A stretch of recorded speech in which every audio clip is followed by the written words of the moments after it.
Welcome to another fun-filled hashtag Football Friday edition of Second City Sports. We're live in living color right here on Sports Zone Chicago. Along with Miss Lakeem McGee, which is she.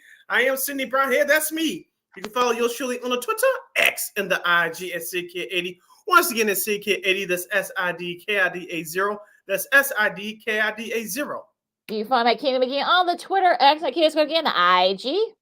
Make sure you download that Sports Zone Chicago app wherever you get your apps. You want to know why? Because we said so, that's why. Also, you can catch up on the other live shows that we have airing throughout the week. So if you happen to miss them, you can watch them and listen to them at your own leisure. Make sure you download that Sports Zone Chicago app today. Speaking of Sports Zone Chicago, please follow us on all social media platforms on Facebook, Twitter, X, Instagram, and YouTube. Once again, please follow Sports Zone Chicago on all social media platforms. And while you're at it, please subscribe, hit that bell, and you'll be notified of when our next podcast is. So go to War Media. We're on War Media Podcast, WAR Media, PODCASTS. We are on all podcast platforms, including the iHeartRadio app. So you get latest on our newest episodes and even past episodes on all of our shows on the War Media Network. Speaking of War Media, you can follow us on all social media platforms at WAR Media on Twitter, X, Instagram, Facebook, and YouTube. Once again, please follow War Media at WAR Media on all social media platforms. And thank you very much in advance for your support. Like, share, subscribe, and tell your friends. We are unapologetically fun, and we have very definite opinions. If you have any definite opinions during our 2-hour extravaganza we call a Sports Talk Radio Show, you can always find us at Sports Zone Chicago's Facebook page or at Sports Zone Chicago on YouTube.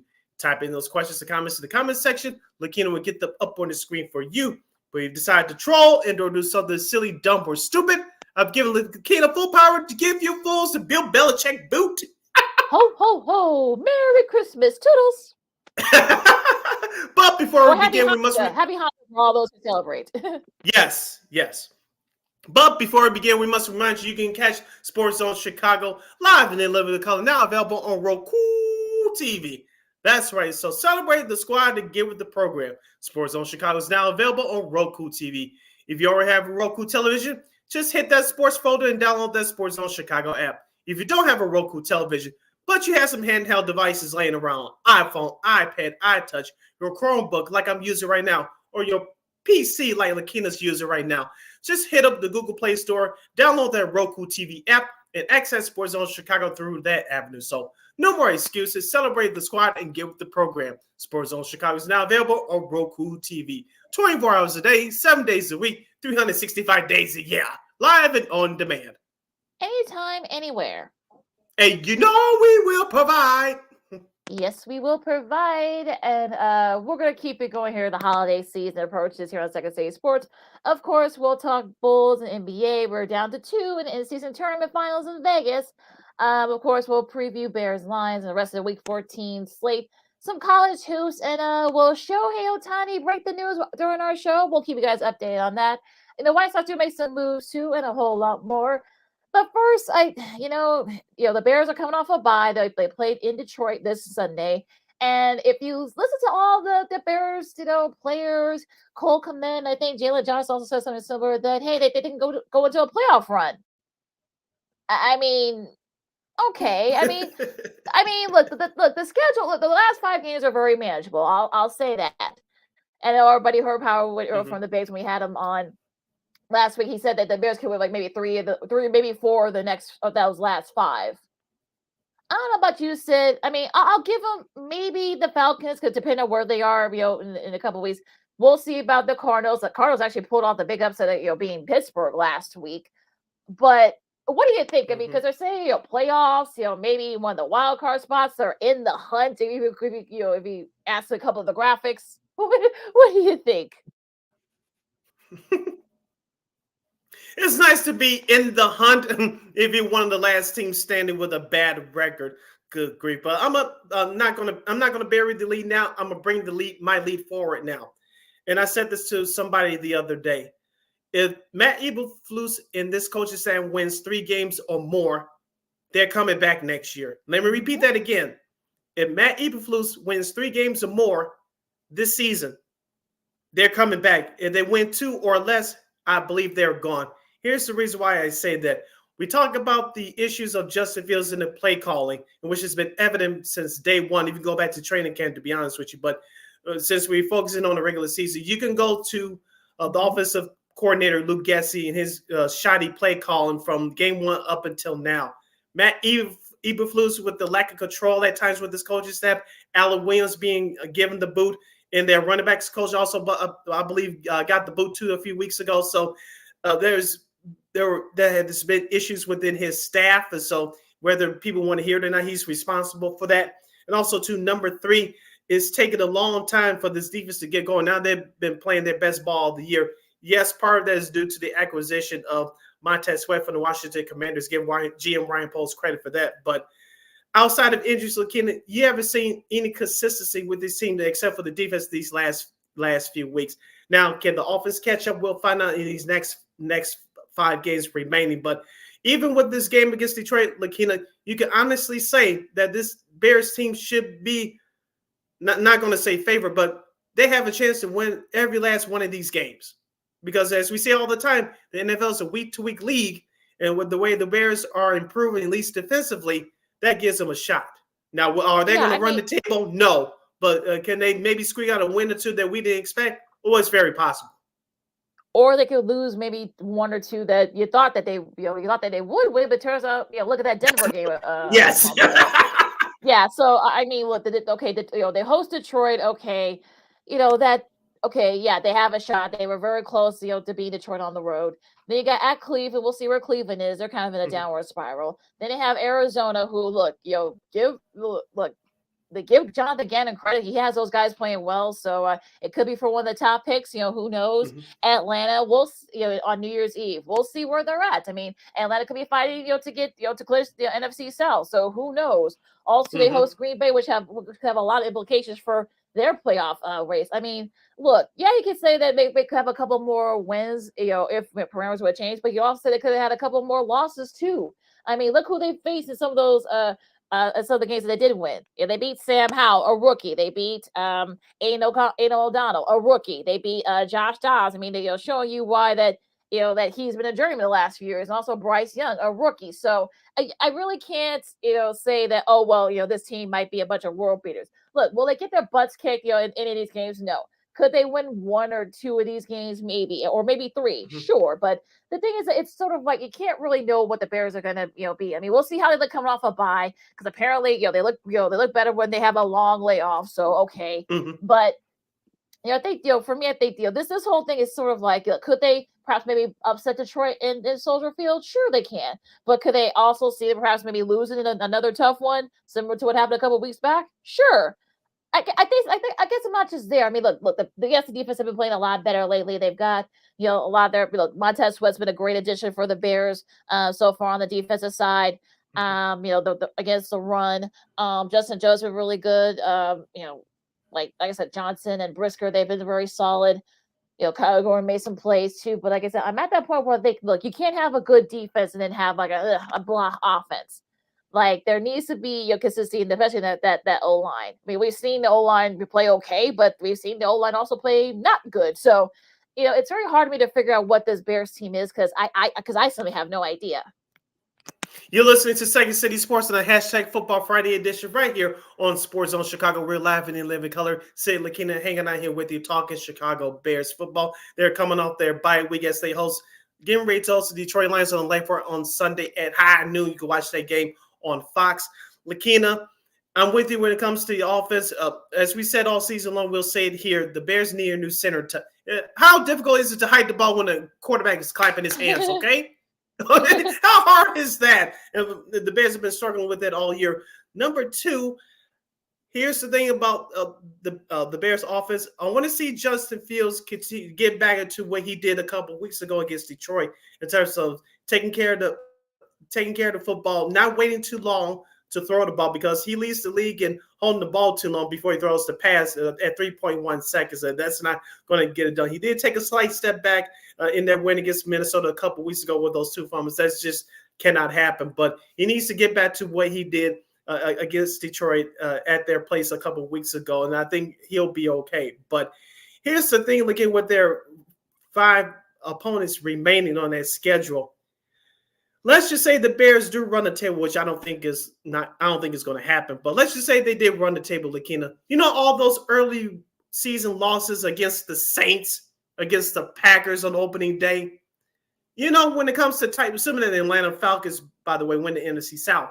You know, all those tiebreakers will come into play, Lakina. Those two teams I just mentioned with the Saints and the Packers, they will win the tiebreakers ahead of the Bears anyway.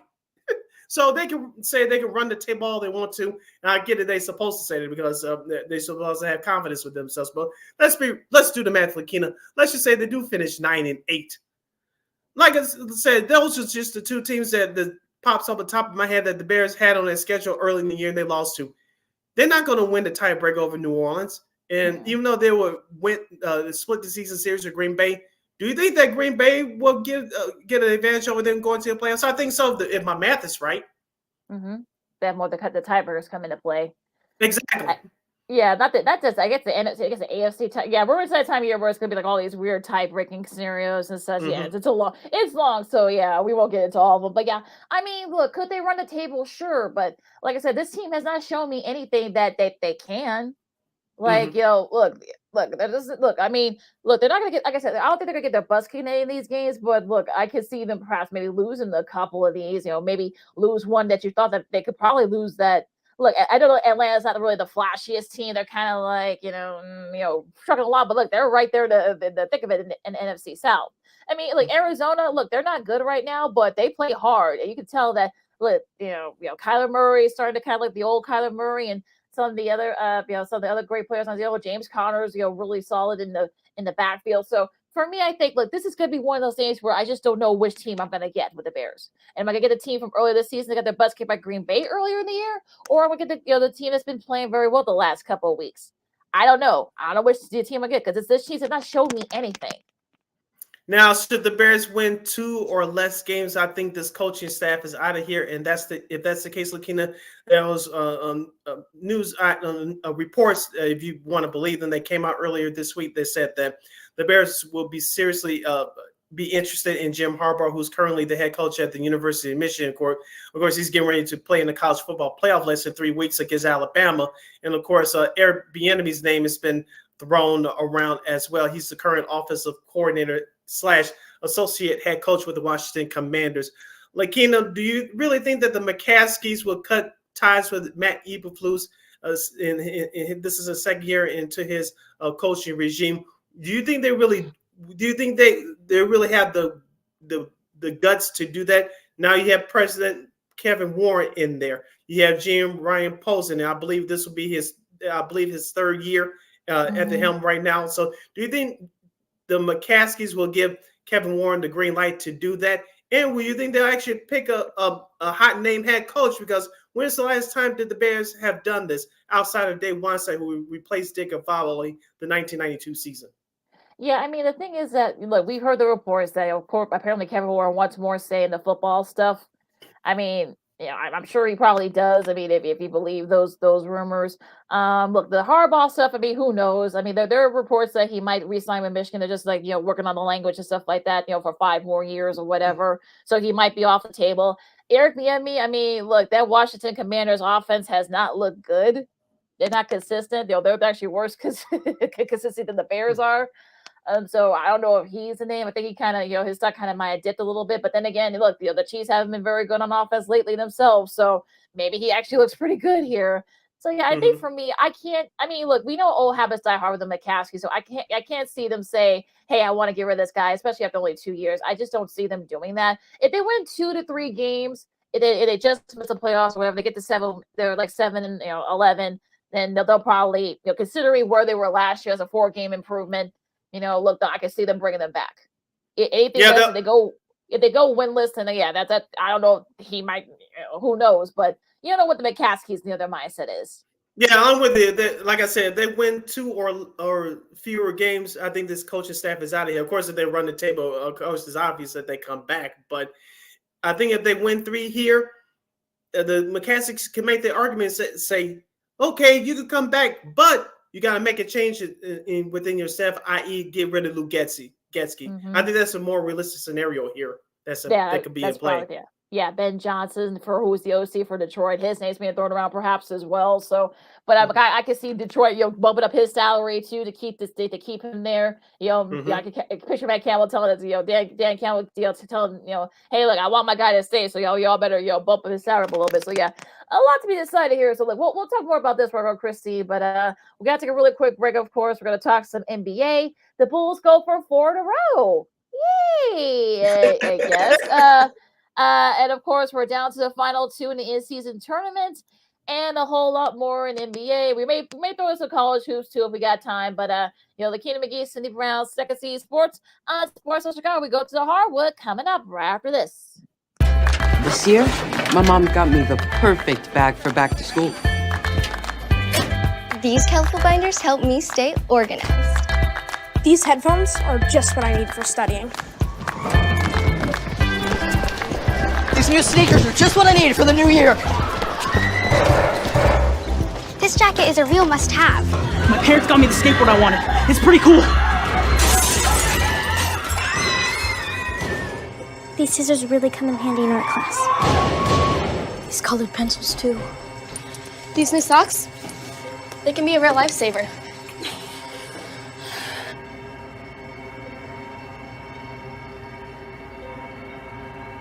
I finally got my own phone to stay in touch with my mom.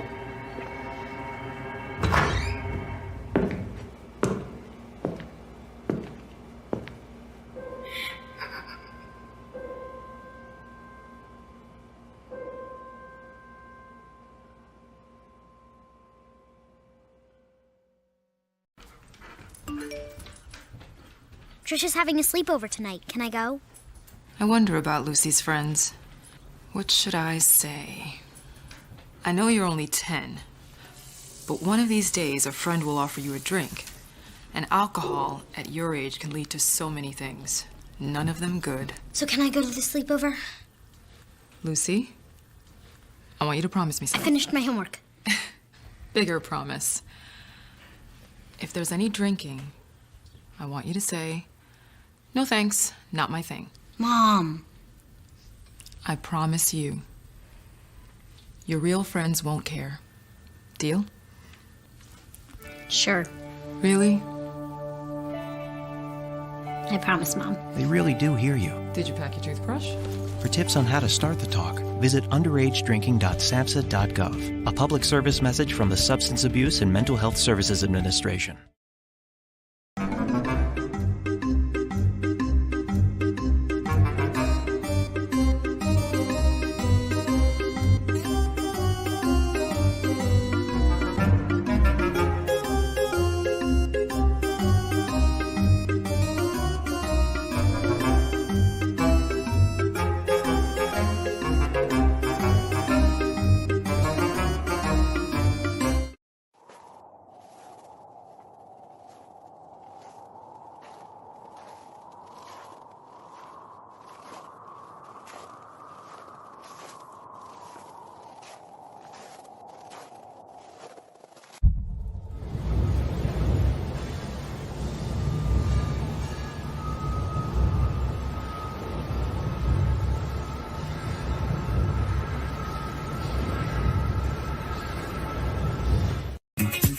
Hey, this is Dr. J, and I listen to Sean and Maya in the morning.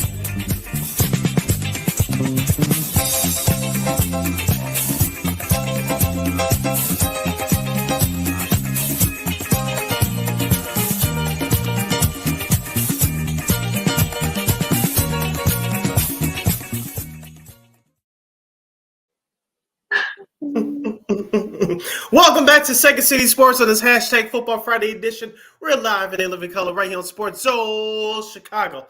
I'm Sid, that's Lakina. You can follow yours surely on the Twitter, X, and the IG at SidKid80. Once again, it's SidKid80. That's SIDKID80. That's SIDKID80.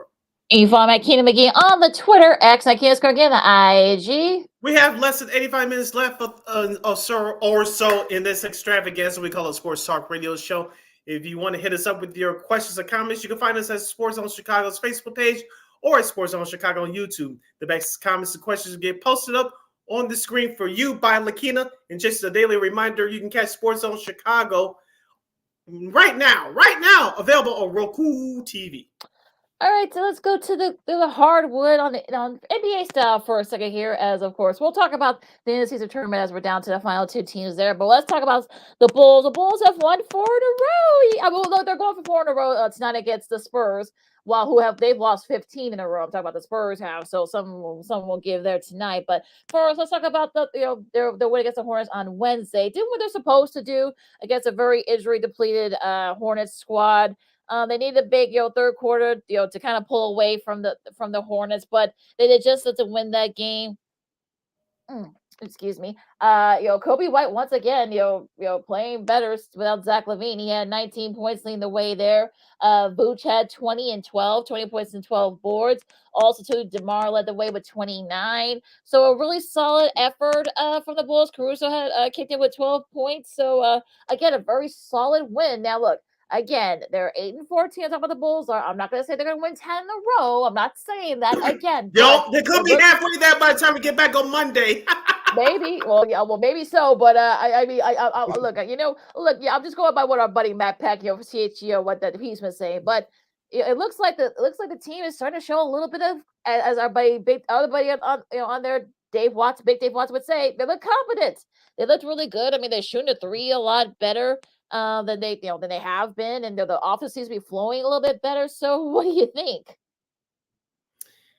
Let me talk about Kobe White for a second, Lakina. This is now 9 straight games in a row, a Bulls franchise record that he has hit three-pointers or more in a single game. As we talked about in our last couple of shows, he's been on fire, especially after the injury to Zach LaVine. By the way, he's going to miss an additional 3 to 4 weeks with that foot contusion. So we're not going to see him until probably early January at the earliest. But with Kobe White, we talked about this before the season started, Lakina. I had my questions about him being the starting point guard for this team because the Bulls management didn't address that need during the offseason. But Kobe White has improved his play ever since the second half of last year. Yeah, he's a well above average facilitator. We know that he's a scorer, but his shooting has improved. And dare I say it, can he, especially if the Bulls continue to improve, can he become an all-star this year? Maybe it's a stretch, but I don't think it's a far out possibility for him of him making the all-star team in February in Indianapolis. Yeah, I mean, it doesn't seem like a very far-fetched possibility if he keeps playing this way. I mean, this offense is, he's shooting a lot better. He's making, big steals, making big shots. So I can probably picture him right there. If not, maybe not a starter, but definitely as a person coming off a bench, one of the reserves. Mm-hmm. So I think if he keeps improving, I think he definitely could perhaps maybe make a case for being on the All-Star team. DeMar's looked really, good. Vooch actually, has been looking great lately. He's been pretty consistent. 20 and 12. We've been saying for the longest, let the offense go through Vooch. And that's what they've been doing lately. Mm-hmm. So I think for me, this is going to be interesting to see, once again, to this stretch of games. Now we'll see what happens in San Antonio tonight. I mean, look, I know the Spurs have lost 15 in a row. They get to see Wembanyama. That should be an interesting match with him and Vooch. So, that'll be an interesting matchup there tonight. So, I mean, I feel like the Bulls, I mean, if you go through their schedule, I mean, look, they're going to be without LaVine for 3 to 4 weeks. So they go to San Antonio. They got to go at Milwaukee. They host Denver. They're at Miami for two. Don't ask me why. I wasn't repeating myself there. They go at Philadelphia, so it does get a little bit tougher. They host Los Angeles for their only trip here this year, and San Antonio again, and Cleveland before Christmas. So it gets a little bit tougher for them after tonight, but they could definitely rack up some wins here, and I feel like this could be a time for them to kind of like I said, if you can just get to 500. Get to 500 or at least close to it. I think you might be looking pretty good, I guess, going into the new year, but we'll have to wait and see. Yeah, I think the Bulls could steal a couple of wins there on that schedule, like you said, right before Christmas. The Miami Heat's going to come after them, especially after what happened here in Chicago a couple of weeks ago, blowing that big 20-plus point lead here at the United Center. But, Lakina, I'll say this now. The way that we talked about this for the last couple of shows, without Zach LaVine, the ball has been moving around very well. And the Bulls as a team has been averaging, I believe, close to 32 assists as a team per game. Mm-hmm. What I've been saying all year, Lakina, the ball has to move. When the ball moves, especially with Vucevic involved, he doesn't have to get the ball every time he's in the post. But when the ball moves around, everybody gets involved, and it creates more space and more open shots for your teammates. And like you said, Vucevic has been taking advantage of that. Kobe White especially. Ayo Dosunmu has been playing very well. I know it's been coming off the bench these last couple of games, but you start to see him play better too as he's starting to get more playing time. So it's been a collective effort here, a team effort. And so I know this has been a big topic around here in Chicago on both sports radio stations. Are the Bulls a better team without Zach LaVine? At least through the first 3 games, the answer is yes. Yeah, they had 23 assists in that game on Wednesday against Charlotte. So yeah, I mean they're definitely making a case for that. Maybe the offense is better without Zach. I mean, Wolves, like I said, Wolves gets a little bit facing Denver and Milwaukee and Miami. We'll see how they look against those teams, and I'm sure Milwaukee's gonna want their revenge after what happened last week. But I think this is going to be very interesting to see what this team will look as we get more and more as they play tougher and tougher opponents. You're listening to Second City Sports on Sports Zone Chicago. Sid Lakina hanging out here with you on the hashtag Football Friday edition. We're talking Bulls and NBA. If you have any questions or comments regarding the NBA game, you can go to Sports Zone Chicago's Facebook page or Sports Zone Chicago YouTube. Type in your questions or comments in the comment section. Lakina will get them up on the screen for you. All right, Lakina, let's go to the broader stage of the NBA and talk about the in-season tournament. Of course, we'll get the Los Angeles Lakers and the Indiana Pacers on Saturday tomorrow on ABC. That's at 7:30 p.m. Central Standard Time. As the semifinals took place yesterday in Vegas. We'll get to that in just a moment. The finals will take place in Vegas once again tomorrow night, Saturday night. But I want to go to Tuesday's games, Lakina. The Milwaukee Bucks get past the Knicks by 22, 146 to 122. And in the classic finish with some controversy, the Lakers beat the Suns at the center is formerly known as Staples Center, 103-106. Lakina, what were your takes from these 2 games on Tuesday? Yeah, I mean, I can understand why some Suns fans were not very happy because of all the weirdness that happened at the end of that game. But I think, look, if you saw LeBron and the way he's been playing, you see the LeBron. We'll talk about the games from last night, but he wants to win this, and I know. And look, KD, there was definitely a little bit of a kind of like a little bit of a, I don't want to say a street brawl, but it was definitely back and forth. I mean, you thought that maybe look, the Lakers were up for a little bit, then the Suns came back in the third, and then like the Lakers came back and made some big shots late. So for me, I think that this was probably the most entertaining. I'm sure the NBA had wished that this would have been like the semifinals or the final, and not not the quarters. But it is what it is, how that they set it up. But I mean, look, like I said, this is going to get very interesting here because the Lakers, they go to as of this recording, they go to 14-9, so they're kind of right there in the thick of it. But LeBron, I think you could tell that he probably wants to win this. He could probably say, hey, you know what, I was the first one to win this tournament. So, but there's a guy who plays for Indiana and may have something to say about that. We'll get to him in a second. But but I think, look, this was a pretty. I can see why some fans were upset at the end of that, but I don't know. You still had your shots to try to win this game, and you didn't do it. So the referee may not have been on your side for all you Suns fans, but you still had your chances to kind of put this game away, but you didn't. Yeah, the play that Lakino is referring to is Austin Reeves was tied up in the backcourt. He lost the ball, got it back. The Phoenix was trying to force a steal. First of all, they didn't get it, but they were trying to force a jump ball. LeBron James, with the presence of mind, looked to the referee to call timeout. The Lakers were granted a timeout. And after looking at the replay a couple of times, Phoenix had that possession. So the Lakers got the quote-unquote home team call there. And like Lakita said, it led up to that victory. But the Lakers started off hot early, and then the Suns came back. But Austin Reeves hit a couple of big shots down the stretch. Anthony Davis chipped in as well. So the Lakers are playing good ball right now, and we'll get to their game last night against New Orleans in a couple of minutes. But as far as this game on Tuesday, it was very entertaining to say the least, Lakina. Outside of that bad call at the end, the Suns really should have won that game. I know they've been without Bradley Beal for most of the season, but Kevin Durant, as you mentioned, did his thing with 31 points, and Devin Booker showed up too. But the Lakers, with their supporting cast, did enough just to hang on to that victory. Yeah, and the Bucks beat the Knicks pretty in a pretty high scoring affair. I don't think anybody saw this score coming. 146-122.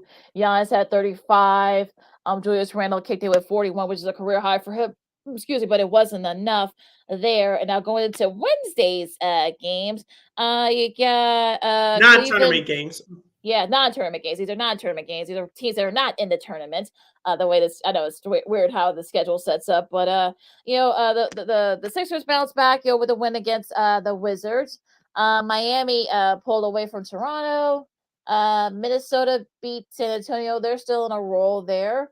And Dallas beat Utah by 50 points. That's not a typo, folks. And this is actually not the first time that the Mavs beat Toronto by beat the Jazz, I should say, by 50. The second time they did it back in 2018. It's the only instance where that one franchise has beaten another franchise by 50 plus points twice in the regular season. So break out the I guess I know the Jazz have been playing very well. They're kind of I don't know what's happening down there over there in Salt Lake City, but the Mavs, they really need this to kind of like get things going here because they've kind of been up and down themselves.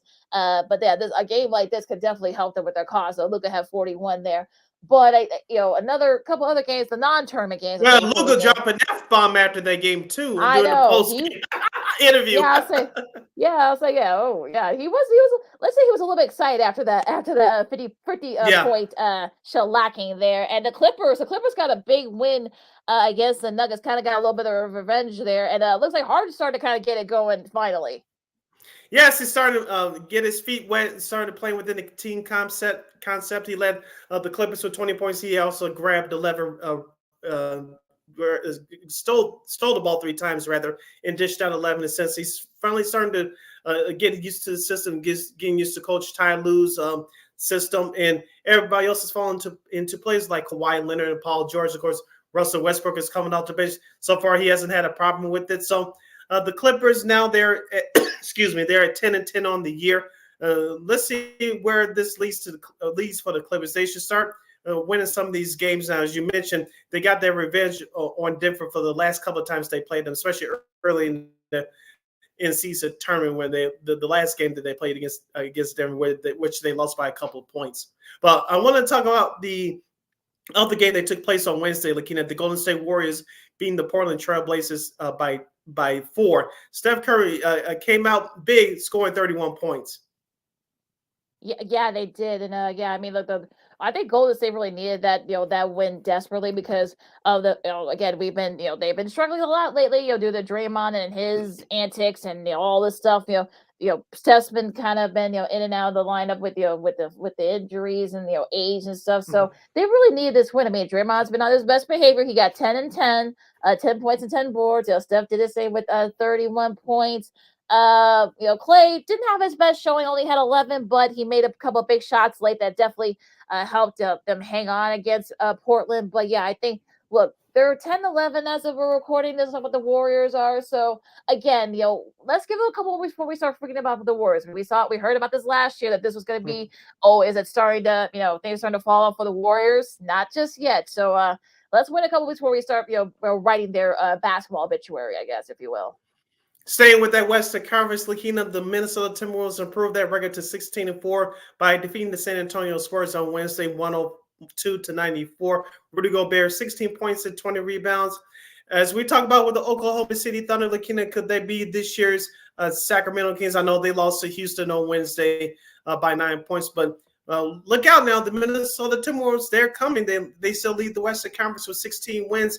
We talk about Rudy Gobert needed to step up again this year. Karl Anthony Towns, he needs to stay healthy, unlike a year ago. But that bad man again, Anthony Edwards, if Minnesota continues to play like this, he could be a strong candidate for MVP.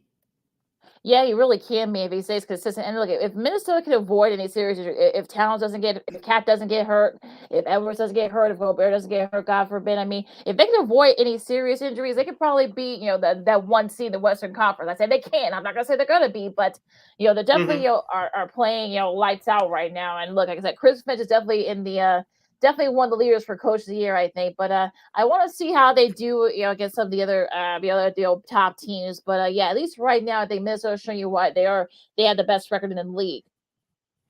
All right, now let's get over to what happened in Las Vegas yesterday in the 2 semifinal games that took place at T-Mobile Arena in Las Vegas, Nevada last night. Lakina will start out with the first game. The Indiana Pacers upset the Milwaukee Bucks 128-119.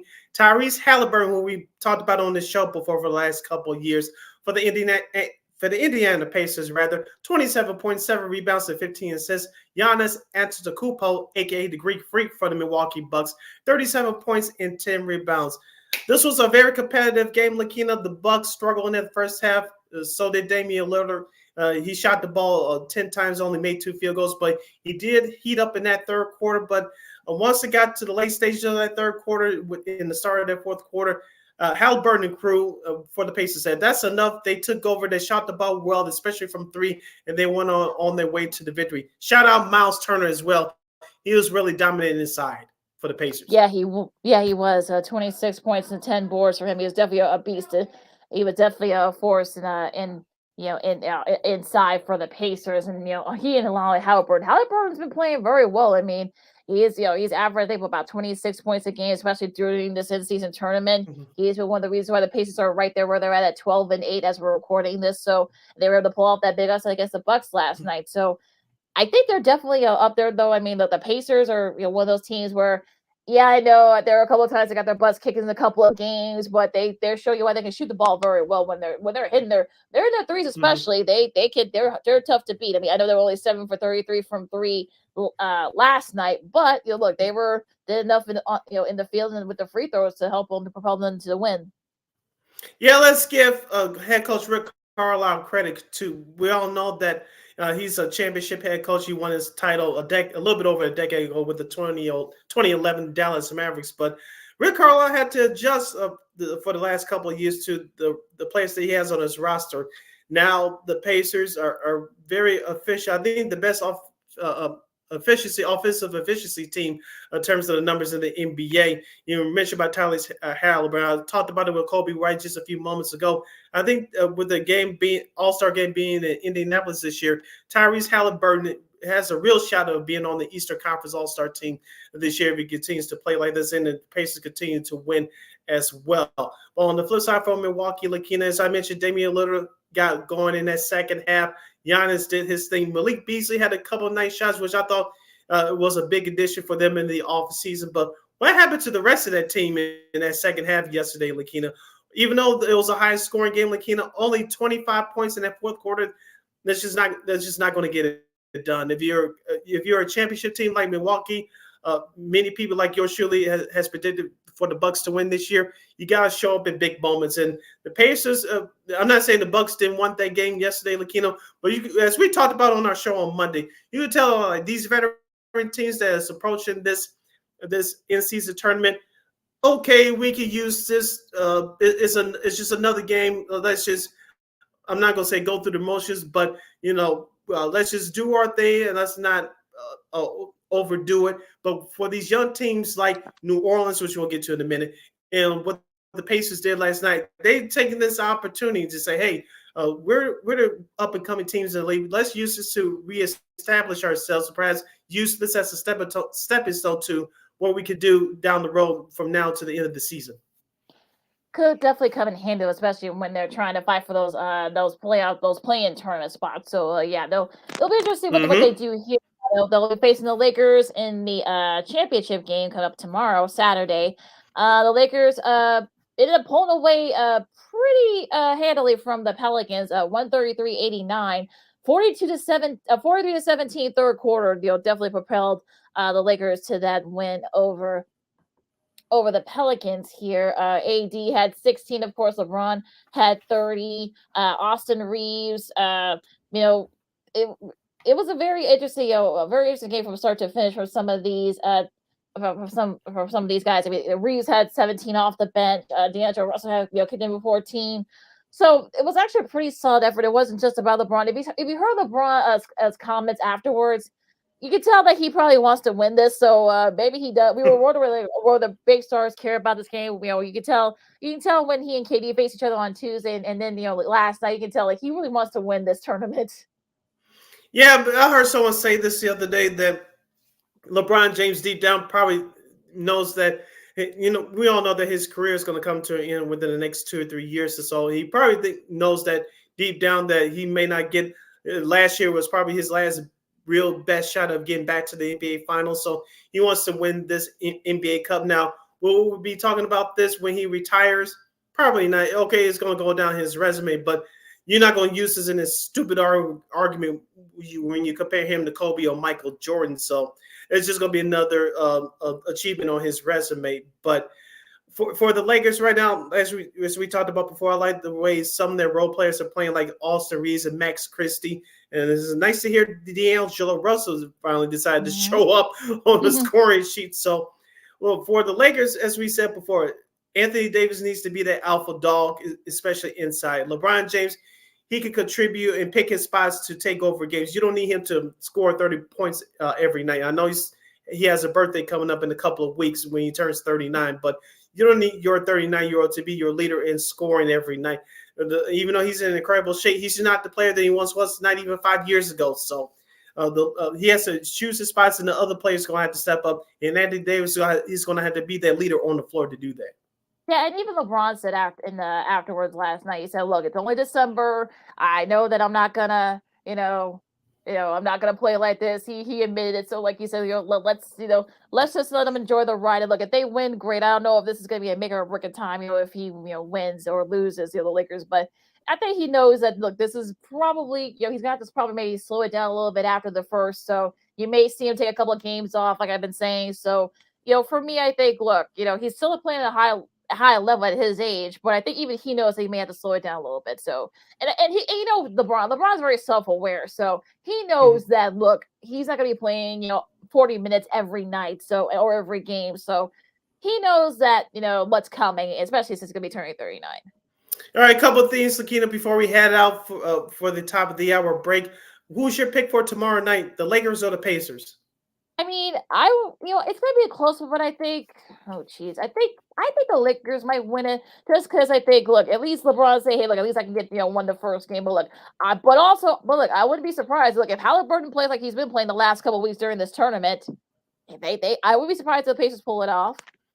I'll be different. I'll go with Indiana because you mentioned with the Tyrese Harden factor, and don't forget too about Miles Turner, especially what he did last night against the Milwaukee Bucks, against Giannis and Brook Lopez and the rest of that front line of the Milwaukee Bucks.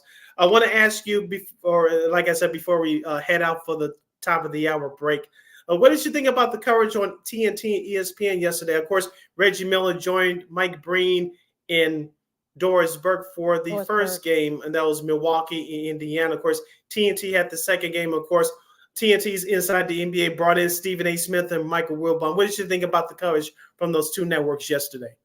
Yeah, I think Doc sounded better on Turner than Reggie did on ESPN, if that makes sense. I mean, I could tell the camaraderie that he had with Kevin Harlan, I think Candace Parker was there too, calling the game as well. So I think this was definitely one of those days where I think maybe they should do this more often. I guess I don't know if they'll be able to do this during the season or in the playoffs, but they sounded better. And of course, you gotta do with Inside the NBA. That's probably the better of the two. So yeah, I think this is gonna, like I said, it'll be interesting to see how it's gonna be on ABC. So we're gonna have all the ABC guys. Okay, but I like the coverage. I'm sure they'll probably do this a little bit more, now more often. I think during this tournament especially.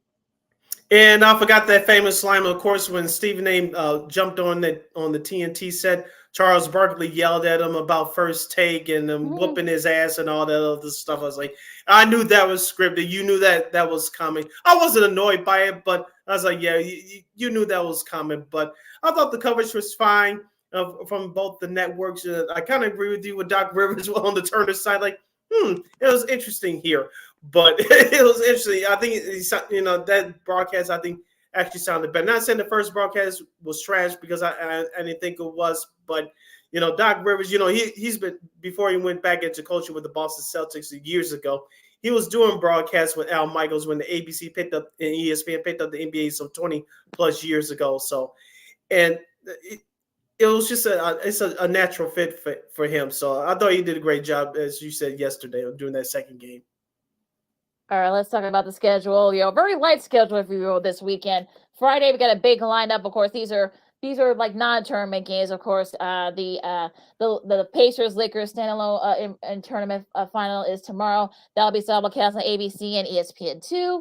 Now tonight, Friday, you got Toronto and Charlotte at 6. You got Detroit and Orlando, Atlanta and Philadelphia. Philadelphia had a pretty solid week this their last game. Washington and Brooklyn, Boston and New York as they host the Celtics host the Knicks. So that's going to be NBA TV at 6:30, and Cleveland and Miami at 7. Should be a good one there.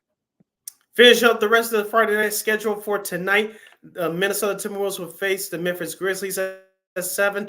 The Warriors will face the Oklahoma City Thunder on the road. Of course, the Bulls and the Spurs at 7:30. Houston will face Denver Nuggets at 8 o'clock. The Sacramento Kings will travel to Phoenix to take on the Suns. And then the nightcap on ESPN tonight will feature the Utah Jazz hosting Los Angeles Clippers. In the late game, running at the same time, will be the Portland Trail Blazers hosting the Dallas Mavericks from the Rose City. All right, so that's your schedule for this weekend NBA. No games on Sunday because of they're finishing up the tournament and all that. So yeah, so no games Friday for in-season tournament title tomorrow, Saturday, and no games on Sunday. Just a quick reminder there. We got a bar burner to talk about, Lakina, with the New England Patriots and the Pittsburgh Steelers. And we'll give you our thoughts on these upcoming games on Sunday in the world of the NFL.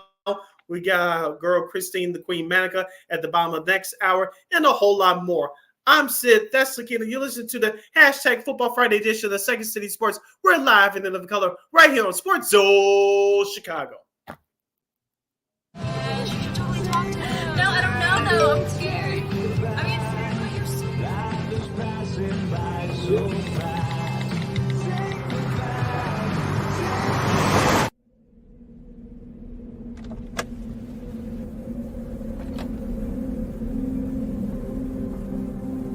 Do you know that you're in my lane?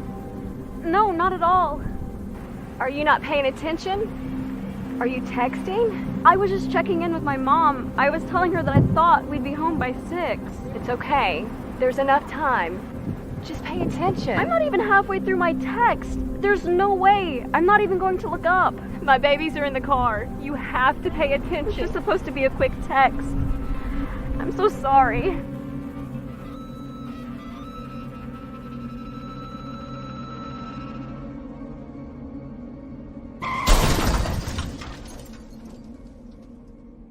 Hi, I'm Tom Brady, the director of DODEA. September is National Suicide Prevention and Awareness Month. The simple act of reaching out and caring for those in our communities is something we all can do. Just being there for someone you care about can be a tremendous first step in getting them access to confidential resources and support that they need. It only takes one person and one small act and 1 minute to make a difference. Let's make a difference.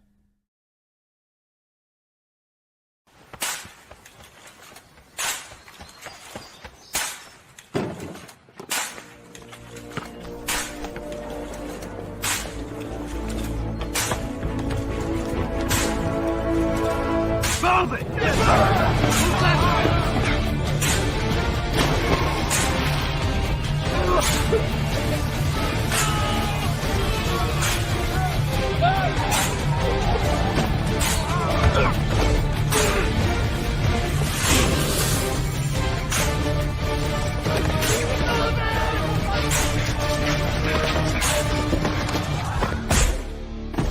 Many will hear the calling.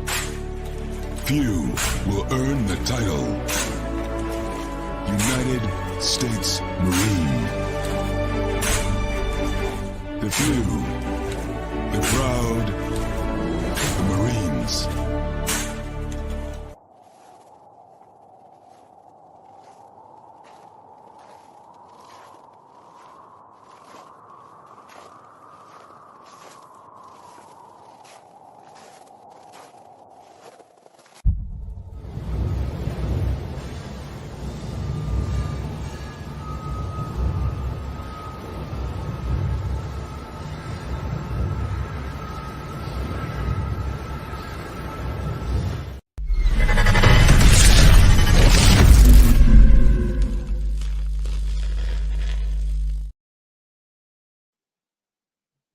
Welcome back to hour number 2 of Second City Sports on the hashtag Football Friday edition. We're live in the living color right here on Sports Zone Chicago. That's Lakina, which is she. I am Cindy Brown. Hey, that's me. You can follow yours truly on the Twitter, X, and the IG at SidKid80. Once again, it's SidKid80. That's SIDKID80. That's SIDKID80. You can follow me, Keita McGee, on the Twitter, X, and IG. And we have less than an hour left of this extravaganza we call a Sports Talk Radio Show. You have any questions or comments for us as we go into our hashtag Football Friday mode, you can always find us at Sports Zone Chicago's Facebook page or at Sports Zone Chicago YouTube. Type in those questions and comments in the comments section. Lakina will get them up on the screen for you. And just a daily reminder, you can catch Sports Zone Chicago live in living color right now on Roku TV. All right, Sid, let's do this quick recap of Patriots Steelers, which I will admit I did not watch a lot of this game last night. But the Patriots scored 21 points. Yay! They haven't done that in a while. They beat the Steelers 21-18. And what's interesting here is that I guess like Bailey Zappi looked like I'm not gonna seriously say he looked like Tom Brady, but he actually did okay. He threw 4. Let me get the graphic up here for a second. But they actually scored their very first try on the Patriots, so they haven't done that in a while. Zappi threw for 3 TDs, 240 yards. Ezekiel Elliott had 68 rushing yards. On the flip side, though, Mitch Trubisky, had to start for the Steelers, 190 yards, 1 TD, 1 interception, and had a rushing TD as well. Was actually led the team in rushing, which I'm sure Najee Harris was not very happy about that. I'm sure if you heard his comments earlier this week about Trubisky, but some questionable stuff that came out during that last Steelers possession. But I'll let you go first, my friend Sid. Yeah, Allen Robinson, former Chicago Bear, now with the Steelers, the wide receiver. He was interfered with on the Steelers last drive. They was trying to attempt to tie the game at 21. He was interfered with clearly, and the refs just decided to swallow their whistles and leave their yellow flags in their back pocket. And the Patriots won on the defensive stand 21-18. So we talked about this before, Lakina. I don't want to go into it too much, but it's been a questionable officiating over the last few years, especially with the game being offensive as it is right now. Do you really know what is the difference between pass interference and pass interference, if you know what I mean? I know we're old enough to remember watching football when it was defensive running the ball. And when it was actually pass interference, most of the time those plays got called. But now, if you just breathe on the guy, it's pass interference. And I know many teams, including the Bears, every once in a while, draw up certain plays to see if the referees is going to throw the flag. Sometimes it works, sometimes it doesn't. But this pass interference calls at times, looking is really a joke to me, to be honest with you. Yeah, I mean, I know the consistency of these, of some of these, games. We saw what happened in the Chiefs Packers game last Sunday night. I think in this case here, I mean, they probably should have called it, but even still, the Steelers have multiple opportunities to win this game. Why you throw on 4th and 1.5 or 1 3/4 is beyond me. We were told that Matt Canada was the problem here with the offense. I mean, it took them. They didn't score their first TD till in the second quarter, and even then, they didn't score another one till late in the fourth, halfway through the fourth quarter. But they needed. So for me, I think the issue is definitely a little bit deeper than the OC, or the former OC, I guess, for the Steelers. I think all that stuff with them, being outgained in most of their games, it's coming back to bite them in the butt. And they're 7-6 right now, and a loss like this could definitely ruin their chances of going into the playoffs. You lose to a team that's just got their 3rd win this season. So for me, I think, look, Bill Belichick will be in a better mood going, doing the guest picking thing, over in Jersey for the Army Navy game tomorrow. But I'm not looking too much into. I'm not going to take too much into this whole thing. But Steelers, this could be the kind of loss that come back in the butt. Just saying. Yeah, the Steelers had an opportunity to stack up some wins here, as you mentioned during our last hour during our first segment, as we brought up we discussed the Chicago Bears. The Arizona Cardinals, even though despite 2 weather delays, they upset the Steelers at home last week. I'm talking about Arizona. They went on the road to beat Pittsburgh in the Steel City, of course.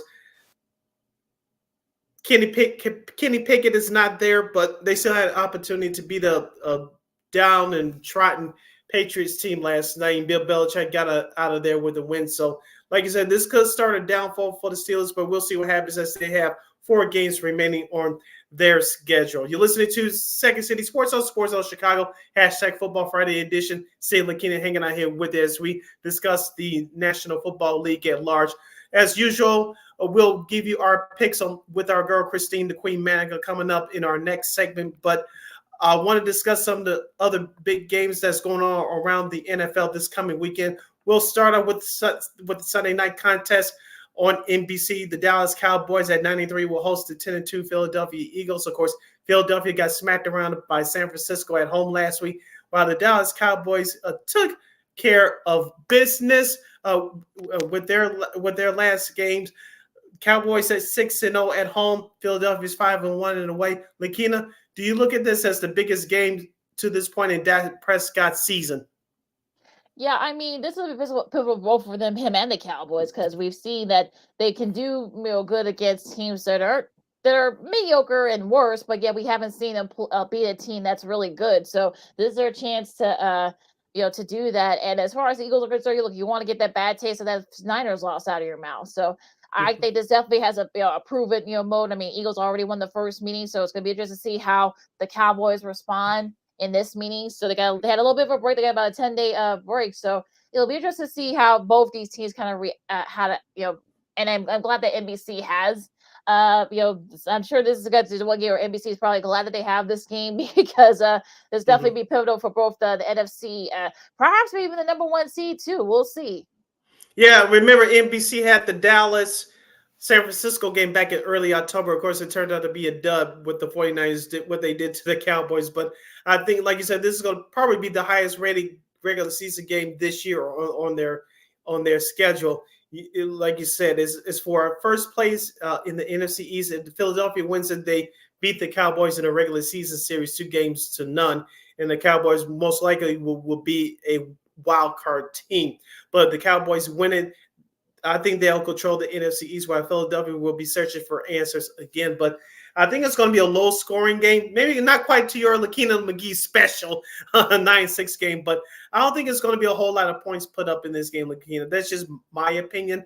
I think Philadelphia will wake up, but I think it's about the Cowboys executing, especially down the stretch. You brought up that first meeting. Remember, Dak Prescott stepped out of bounds in that 2-point conversion, which cost them the game, of course, on that last drive, which they should have won the game. They had a bunch of penalties, those self-inflicting plays, which they couldn't blame nobody else but themselves. And I think they had a touchdown, which they thought they scored 2 in that game, which they came up short, I think, on the 4th down play at the goal line. So the Cowboys actually outplayed Philadelphia for the most part in that first meeting. They should have walked out of there with a victory, but had they learned their lesson, we'll see on Sunday night. Yeah, I mean, it's going to be interesting to see how both these teams respond. Because look, like I said, Dallas is, like I said, they want to kind of set them and say, hey, we can play, beat the good teams, while the Eagles are trying to get that Niners game out of their mouth from last week. So we'll see how the good teams respond, to this type of thing. Now, another game will be the 3:25 game. CBS has a doubleheader this week. You got the Bills and the Chiefs. Both facing each other. The Chiefs, and they actually just announced this on Twitter here. Let me see if I can get it up. But they're going to, I'm talking about the Chiefs, because they are going to be out with some of their key guys, as I get this thing up here. But the Bills they really need this win to keep themselves in the hunt for one of the wild card spots. And it'll be interesting to see how the Chiefs respond, because they're going to be without Isaiah Pacheco, their linebacker Drew Tranquil, Brian Cook, their DB, and also Donovan Smith. So this could be something that maybe the Bills could probably take advantage here. You would think the Bills will take advantage of it. I know their running game's been hit and miss all year. I know they have Latavius Murray there now. You have James Cook, the younger brother of Dalvin Cook of the New York Jets. I know they ran the ball in spots so far this year. I know Josh Allen has been playing a whole lot better ever since they fired Ken Dorsey, the former offensive coordinator, a few weeks ago. So the Bills have looked great on offense there. But their last game, they should have beaten Philadelphia on the road. They outplayed Philadelphia through the first 3 quarters, but the game is 60 minutes, and the Bills gave that game away. You mentioned on the flip side for the Kansas City Chiefs, Patrick Mahomes got outplayed by Jordan Love, and the Green Bay came away with that victory, even despite that non-pass interference call. So I think the Chiefs are a little bit more angry than the Buffalo Bills, if you may say. I know the Chiefs had 2 more wins than Buffalo this year, but I think, well, who needs this game more? Both teams do, but who needs this game more? I agree with you. I think it's Buffalo because of where they are in the standings. Of course, Miami, as of right now, they're running away with the AFC East. But I think Kansas City, for them being at home, I think they have the slight edge here. They might. So, like I said, we'll see how they respond. I mean, look, that the offense for the Chiefs has been struggling. So if you're the defense for the Bills, you might be rubbing your hands and thinking, you may have a shot here to make some inroads. Now going to the NFC South, for control of the division, you got the Bucks and the Falcons, and this is interesting because both of these teams is definitely going to be for kind of like who will get an edge to that. Because yes, the Bucks have played one more game than they both played the same amount, 12 games. Bucks is 5-7, and the Falcons are at 500. So who do you think has the edge in this game? I think the Falcons have the edge only because they're at home, and Bijan Robinson started to catch fire a little bit last week with their win on the road at the New York Jets, which was another watch the wet paint dry game. So the Falcons did enough right there. Their defense actually stepped up because the Jets are just that piss poor bad. But on the flip side for the Buccaneers, when they do not turn the ball over, I'm talking about the quarterback and Baker Mayfield.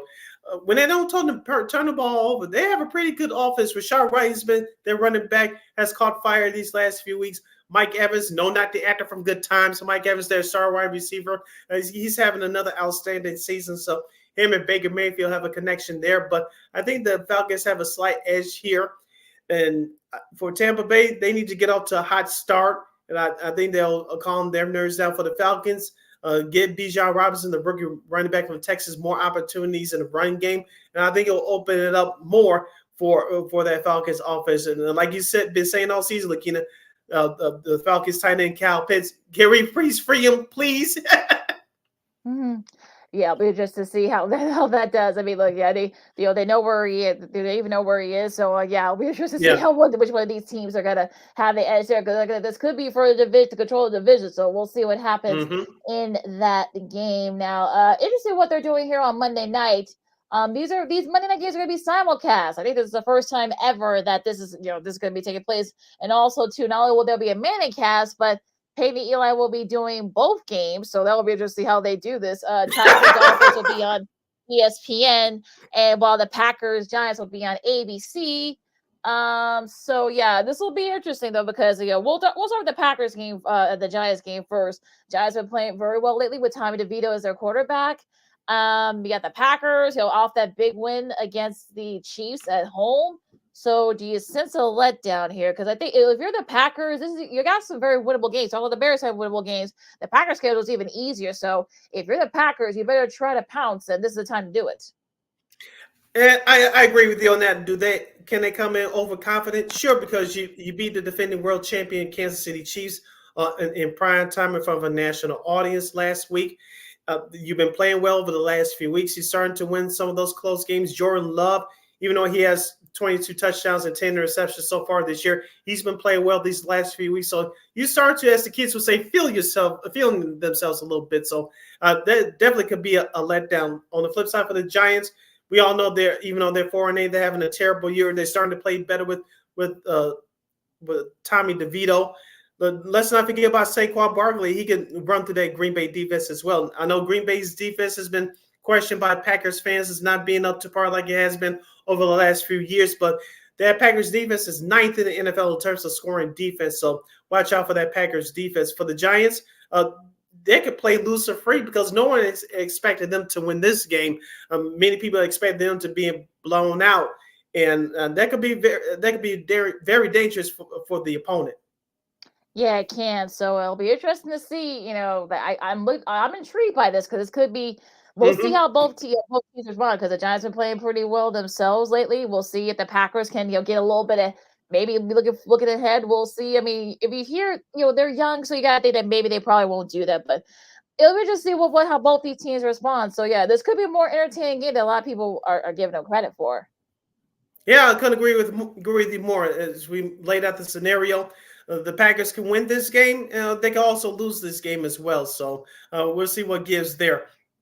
I want to go back to that second Monday night matchup with the Tennessee Titans traveling to South Beach to take on the Miami Dolphins. As I mentioned a few moments ago, the Miami Dolphins have the control of the AFC East with a 9-3 record. I know they're favored by 13 points. Now, I'm worried about the Dolphins having to let down here. I know they beat the crap out of the Washington Commanders in our nation's capital last week, but I'm worried about a letdown for the Dolphins because they're at home. They scored the most points at home. And I know Tyreek Hill, their star wide receiver, is questionable. It looks like he's going to be healthy enough to play on Monday with an extra day off. But I'm worried about the Dolphins playing down to the competition for the Titans. This could be another dangerous spot for the Miami Dolphins. Let a team like Tennessee hang around. Then all of a sudden you decide to, quote unquote, wake up in the fourth quarter. If you play it that way, it may be too little too late. But hopefully the Miami will start fast just like they have in most of their games this year. But I know you're going to bring up, well, they haven't been any good teams. That's true, but you can only play who's on your schedule. Yeah, but when you get to the playoffs, I mean, you'll see how you really are. So, the Titans. I mean, look, I don't know what Titans team I don't know what Titans teams you're gonna get. If you're being honest, I mean, look, if you saw the Titans team that could they give Miami some fits? Sure, they can, but I can see Miami blowing them out. So, thankfully, I guess in this case, it's good that you have the simulcast Monday night game because if one of them sucks, you can go to the other one. So, or that's what pictures for. So, I don't know. But like I said, I mean, this Titans team could be a trap game for the Dolphins. I mean, we know that the Titans are when they're actually okay, they might actually give the Dolphins fits. So especially if Tyreek's not 100%, I can see perhaps maybe the Titans maybe take advantage, especially that defense. We know they're opportunistic, so who knows? Let's go over to the NFC West where we have a key matchup on Sunday afternoon, 3:05 p.m. Central Standard Time on Fox, where the 9-3 San Francisco 49ers will host the 6-6 Seattle Seahawks. Perhaps this is the game with the San Francisco 49ers can grab control of the NFC West. Of course, they beat Seattle in Seattle on Thanksgiving night in dominating fashion. This go around, Lakina, the 49ers are favored by 11 points. As we mentioned, they gave Philly all they could handle on the road last week, while Seattle lost a close one in a shootout against Dallas last Thursday night. Are we seeing a free fall with the Seahawks here?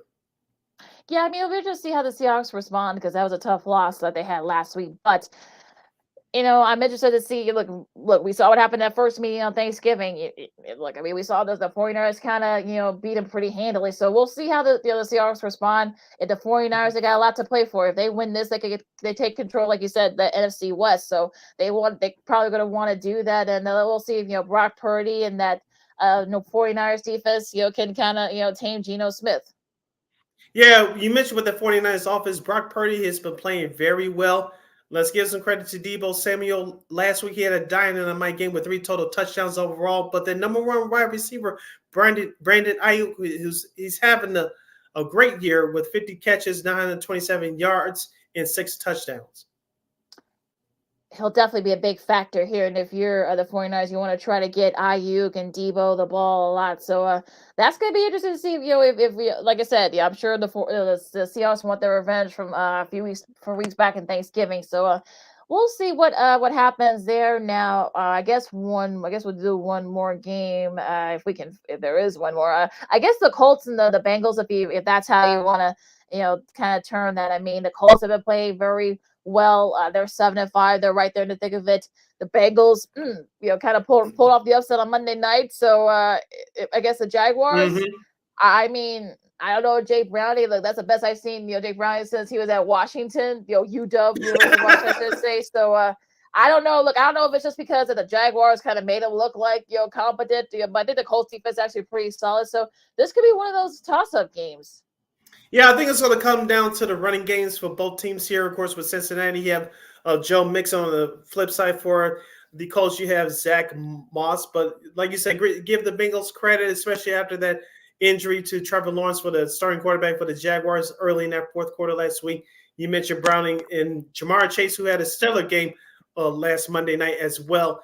They took over and they forced overtime and they pulled it out on the road, setting themselves up at 6-6. But you mentioned the Indianapolis Colts. Gardner Minshew has been playing very well lately. I know he has 10 touchdowns and 70 receptions overall this year, but he's been very, very effective. And like you said, that Colts defense is nothing that sneezes at either. And unfortunately, Jonathan Taylor will be out. They just made the announcement about 10 minutes ago, so that could be a factor here. So might be something to look out for if you're a Colts fan. We'll see what happens there now. This last game, the Jaguars. Speaking of the Jaguars, they play the Browns. The Jags, had that tough loss against the Bengals on Monday night. We'll see how they respond against the Browns team that's desperate to hang on for a chance in one of the wild card spots. Yeah, the Jaguars, as we mentioned, they blew an opportunity to take control as a number one seed in the AFC with their loss in overtime at home against Cincinnati last Monday night. Of course, Cleveland with Joe Flacco, who was not, I repeat, not the reason why they lost at Los Angeles against the Rams last Sunday afternoon. Excuse me, as you mentioned, the Browns have a strong defense. And the Jaguars, they may be without Trevor Lawrence. The injury looked worse than initially than what it did when he with that ankle. But if I'm head coach Doug Peterson, you don't play Trevor Lawrence. I'm not taking the chance with your franchise quarterback. I know you want to win this game to get back on the winning track. I know Cleveland's a tough opponent, but this is for the long run, at least for this week. I'm sending Trevor Lawrence. I know he's been playing well lately, but I'm sending Trevor Lawrence this week. It's up to Travis Etienne, their star running back, who's been struggling lately. And that Jaguars team is glad to step up and show what they made of. It'll be interesting to see, how they respond. Should they have to maybe have Sid Lawrence, but especially when you have both the Colts and now the Texans breathing down your neck. So I think if you're the Jags, you better try to win this game, or whoever you get to play quarterback, because you got two of your rivals going to be facing both of them, in these next last few games. So you want to try to get as much distance as possible. Yeah, if Trevor Lawrence cannot go on Sunday, CJ Beathard, who filled in last Monday night, will get the start for the Jaguars. One more quick game, Lakina, before we break for the bottom of the hour. Another 3:05 game on Fox. We'll see the 6-6 Minnesota Vikings travel to Las Vegas to take on the 5-7 Raiders. Both these teams, I believe, were off last week. Lakina, we saw the quick resurgences with the Las Vegas Raiders with Antonio Pierce, with their new head coach after giving Josh McDaniels to boot. Of course, the Vikings had the week off last week. Of course, they reeling in with the loss to the Chicago Bears at home a couple of weeks ago on Monday Night Football. Who has the edge? Yeah, it's going to be one of those toss-up games. But yeah, it's going to be interesting to see if the Vikings, how they will react after that loss. I know that Dobbs, he felt really bad because he felt that he lost that game against Chicago a couple of Monday nights ago. So it'll be interesting to see how they respond. Also, same thing with the Raiders too. I mean, look, they feel like, maybe they're starting to, they've gotten to know, Pierce's style a little bit and all that. So this could be one of those games where I think, look, I don't know. I haven't made my pick yet for that one. So I'll do it during the break, but it'll be interesting to see what happens in this particular game, because this might be a little bit interesting. Speaking of the break, we have to take a 2-2 timeout. When we return, we'll have our girl, Miss Christine, the Queen Manik from KXRB Radio in Sioux Falls, South Dakota. She's going to help us pick the NFL Week 14 games for this upcoming weekend. We'll discuss the baseball winter meetings, and yours truly had a surprise yesterday of sorts. So I know the cat's out of the bag a little bit, but for those of you that missed it, we'll discuss that and a whole lot more. You're listening to the Friday edition of Second City Sports on Sports Zone Chicago. I'm Sid. That's Lakina. This is Sports Zone Chicago.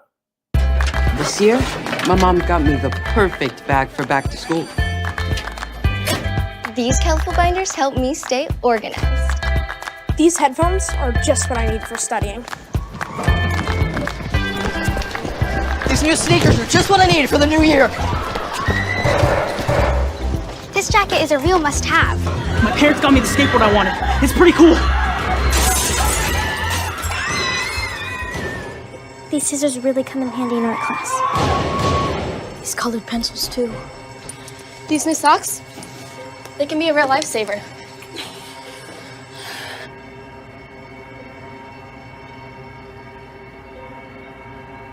And I finally got my own phone to stay in touch with my mom.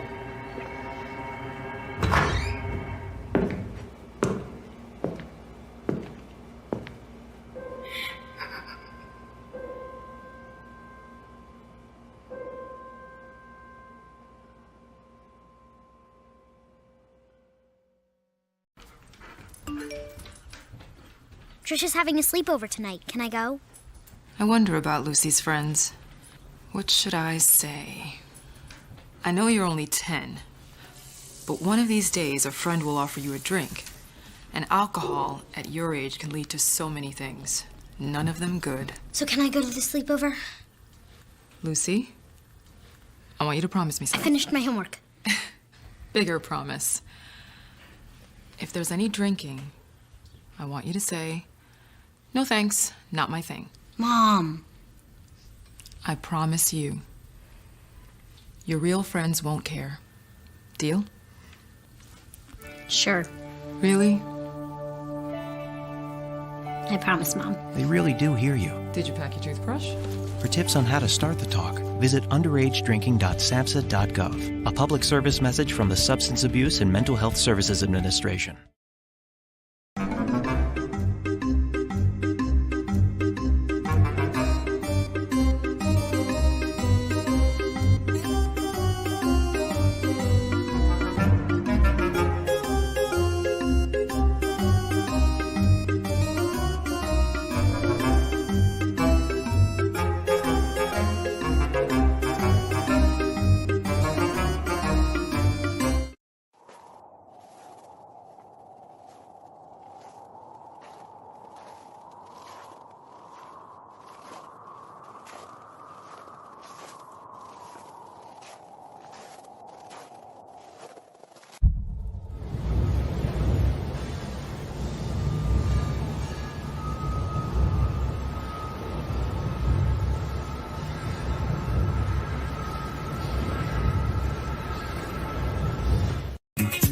Hey, this is Dr. J, and I listen to Sean and Maya in the morning.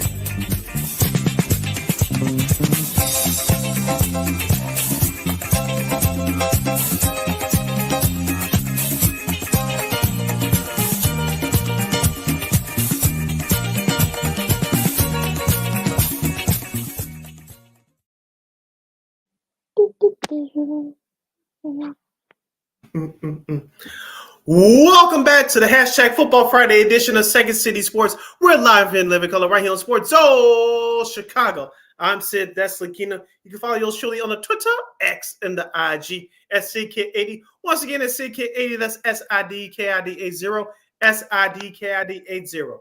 You can find Makina McGee on the Twitter, X, at KXRB, and the IG. We have less than a half hour left of this extravaganza we call a sports talk radio show. So this is our last break for today and our last break for the week. You have any questions or comments in the world of sports? You can go to Sports Zone Chicago's Facebook page or at Sports Zone Chicago on YouTube. Type in those questions or comments in the comment section. Lakina will get them up on the screen for you. All right, so let's not waste any more time. We got her waiting in the wings here. She's, one of our favorites, of course. Our girl, your girl, the lovely Miss Christine, the Queen, Monica. Hey, Christine. Hey. Hello.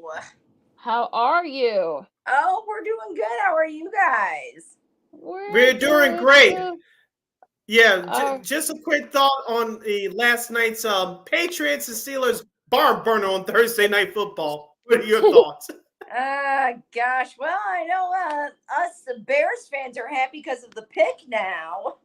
Yeah, that's the third win of the season for the Patriots. Yeah. So yeah, that actually helps the Bears, oddly enough. Those damn draft picks. All right, Lakina, what's our results from last week and what's our season standings overall?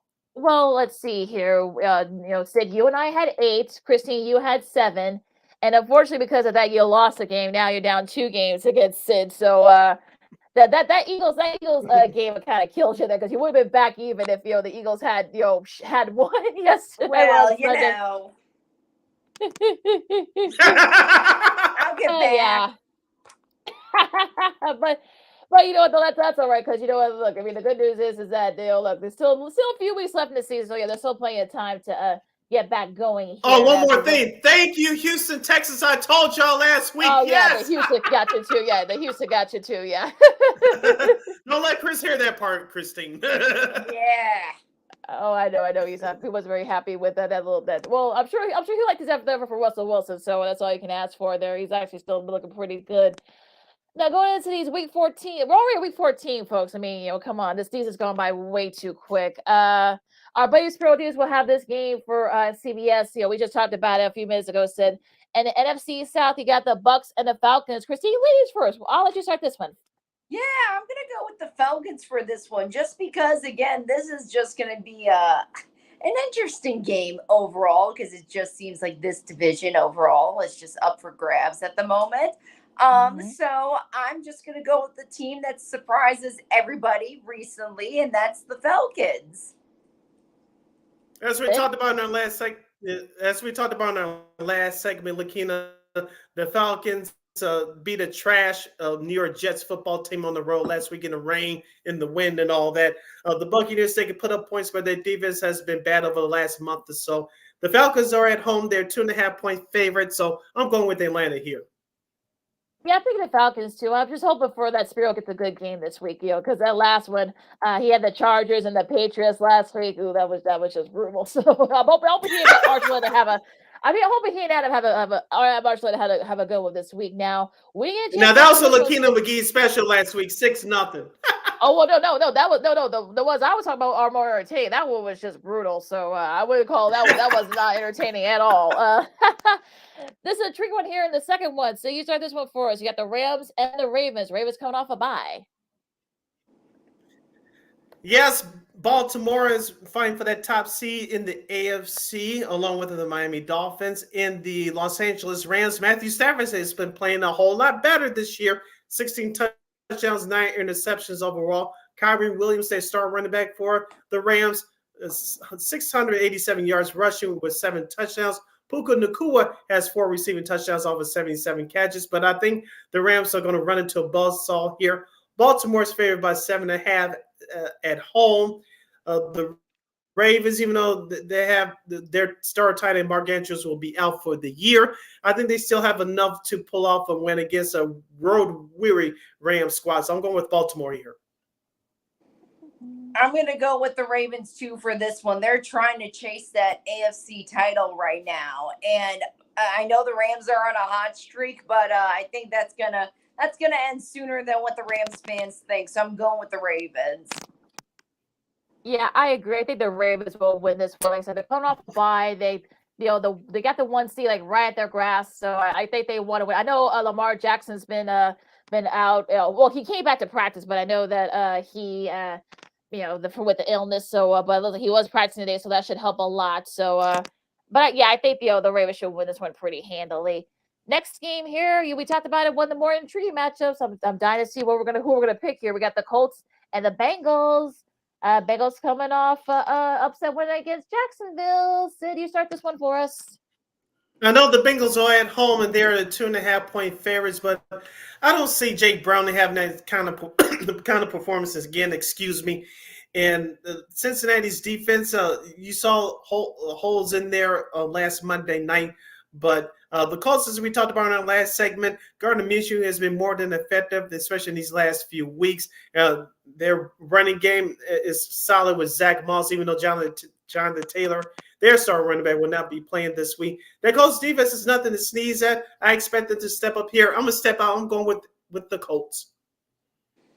Sid, I'm agreeing with you. I'm going to go with the Colts, too. I'm still on this Gardner train. And, it's just I had hope for the Bengals this year. And, unfortunately, with Burrow being out and Jamar Chase not being up to his normal A-game potential, it's just not there for the Bengals this year. So I'm going to stick with the Colts.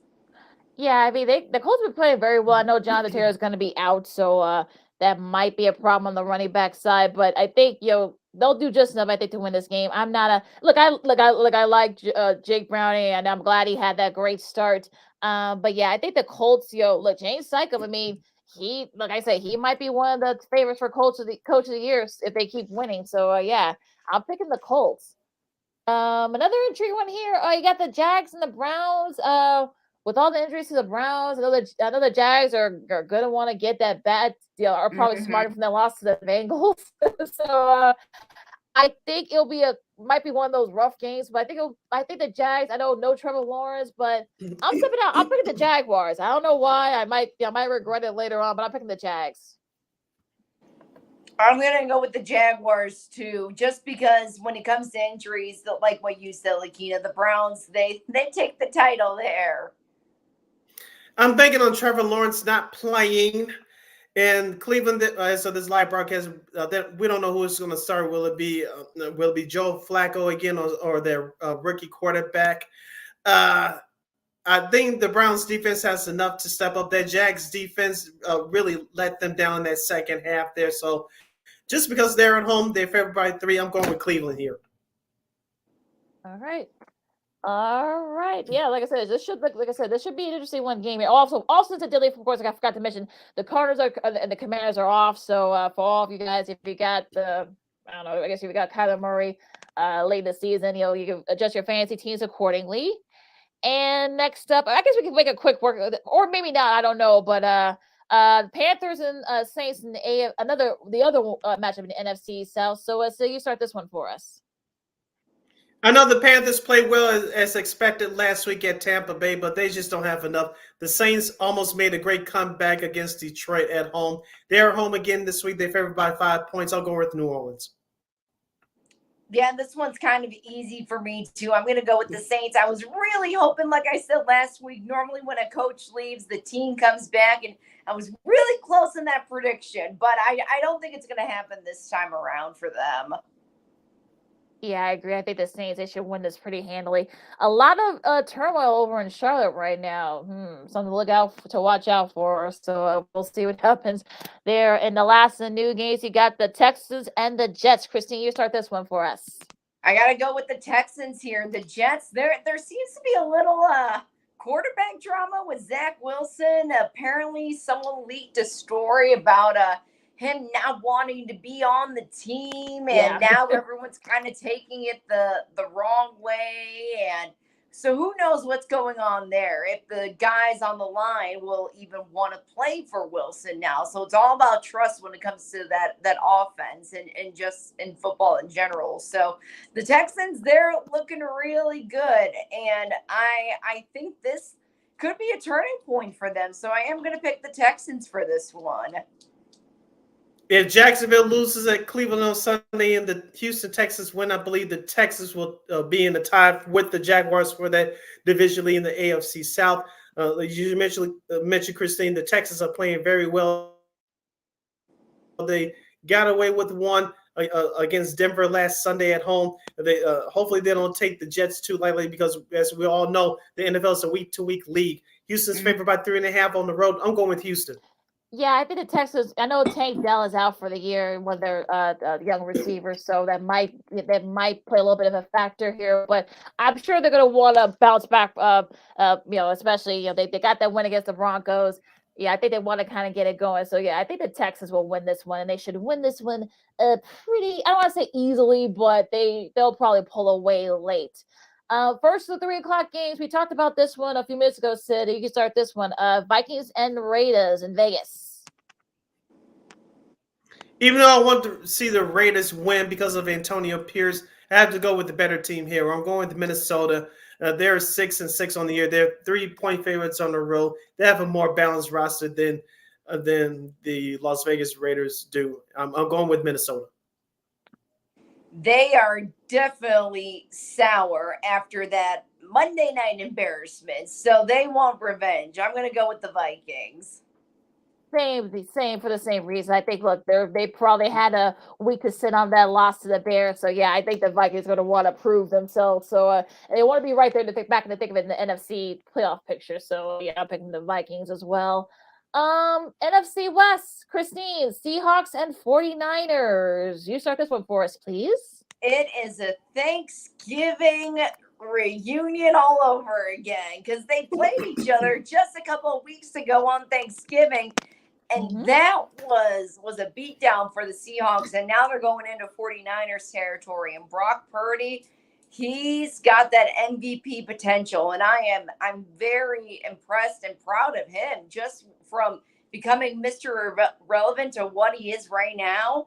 It truly is amazing, and that's a shout out to Kyle Shanahan and all the guys supporting Brock Purdy, McCaffrey, Debo, Kittle, all those guys. Seriously, it's a powerhouse, and that party I think is going to keep going. 49ers, they're going to dominate the Seahawks again, I think. I should say. The San Francisco defense didn't have to do too much against the Philadelphia Eagles on the road last week. As Christine mentioned, the offense of the 49ers took over. But I want to see the 49ers defense stay hot. They've been hot ever since their bye week 3 weeks ago. So the Seahawks, they scored 35 points, so lost at Dallas. I don't see them scoring 35 points again, not against this defense. So I'm going with the 49ers at home. San Francisco is currently favored by 11 points. Yeah, I might take the under on that one, but I'm going to pick the 49ers here. I think they will pull away late. I think they won, especially with that Eagles. They got the Eagles win in their pocket now, so they want to get that number one seed in the NFC. So they're gonna keep it going here by being the Seahawks again. Bills and Chiefs in the game of the week here. This is one of the tough one for me. I know the Bills haven't been playing their best lately, and they got the Chiefs. I said the injuries are, but Isaiah Pacheco is going to be out. There's a couple other top defensive guys are going to be out as well. So I might regret this. Don't quote me here, but I'm picking the Bills in the upset. I'm stepping out. I'll pick the Bills in the upset. See, I'm going to go with the Chiefs here just because, again, that's another team that has a sour taste in their mouth after losing at Lambeau against, a Sunday night crowd. And, their first time at Lambeau, Mahomes' first time, I should say, at Lambeau Field, too. So they definitely want a better showing from the national audience, and I'm going to pick the Chiefs. Yeah, Christine just took the words right out of my mouth. I'm going Kansas City. Kansas City is favored by 1 point, which means it's at a pick 'em. Ah, okay. Ooh, well, wow. I'll say maybe Vegas knows something we don't, but that's interesting. All right. The second game that's CBS, so that we have it at 3:25. You got the Broncos and the Chargers in the AFC West. Sid, you start this one for us. I think, is it safe to say that the Chargers can score more than 6 points this game? Is it? I think that's going to happen. Yeah, I think that's going to happen. But on the flip side for Denver, they had a terrible first half at Houston last week. They made a comeback in the second half before Russell Wilson decided to, excuse my French, piss on the side of his leg last week. But the Chargers are favored by 2.5 points at home. I don't like the way they're playing right now. Brandon Staley, their head coach, should be getting the pink slip and the boot at the end of the year. I'm going to step out, Christine. You can tell your husband if he's not watching this. I'm going with his Denver Broncos. Sid, I'm going to go with that too. Yeah, I knew it. Look, I'm going Denver too. I know Russell Wilson has probably been having nightmares about that interception in the end zone for the past week, and I know that's not a good feeling for any quarterback or for any team for that matter. And like what Chris says, somehow the Chargers always find a way to lose, and he thinks that it's going to be no different this weekend. So picking the Broncos. And he's right, because I'm picking the Broncos as well. I mean, I don't trust the Chargers. I don't trust the Chargers. I mean, 6 points against the hapless Patriots, really? Brendan Staley should definitely be getting his pink slip and late card at the end of the season. Just brutal. And but the Broncos, they win. They still stay there in the thick of it in the AFC playoff picture. So I pick the Broncos in this matchup. Sunday night here. This should be interesting. You got the Eagles and the Cowboys. Sid, you start this one, please. The Dallas Cowboys are favored by 3.5 points at home. Of course, we mentioned earlier, Lakina, whoever wins this game will take control of the NFC East Division. Eagles 10-2, the Cowboys 9-3. I think this is going to be a low-scoring game. I know NBC will not be happy with that, but I think it's going to be a highly competitive game. The Cowboys should have won their first meeting early in the year. It wasn't for 2-3 boneheaded plays, but I think they learned their lesson. It's going to be a close physical game, but I'm picking the Cowboys to win 17-10.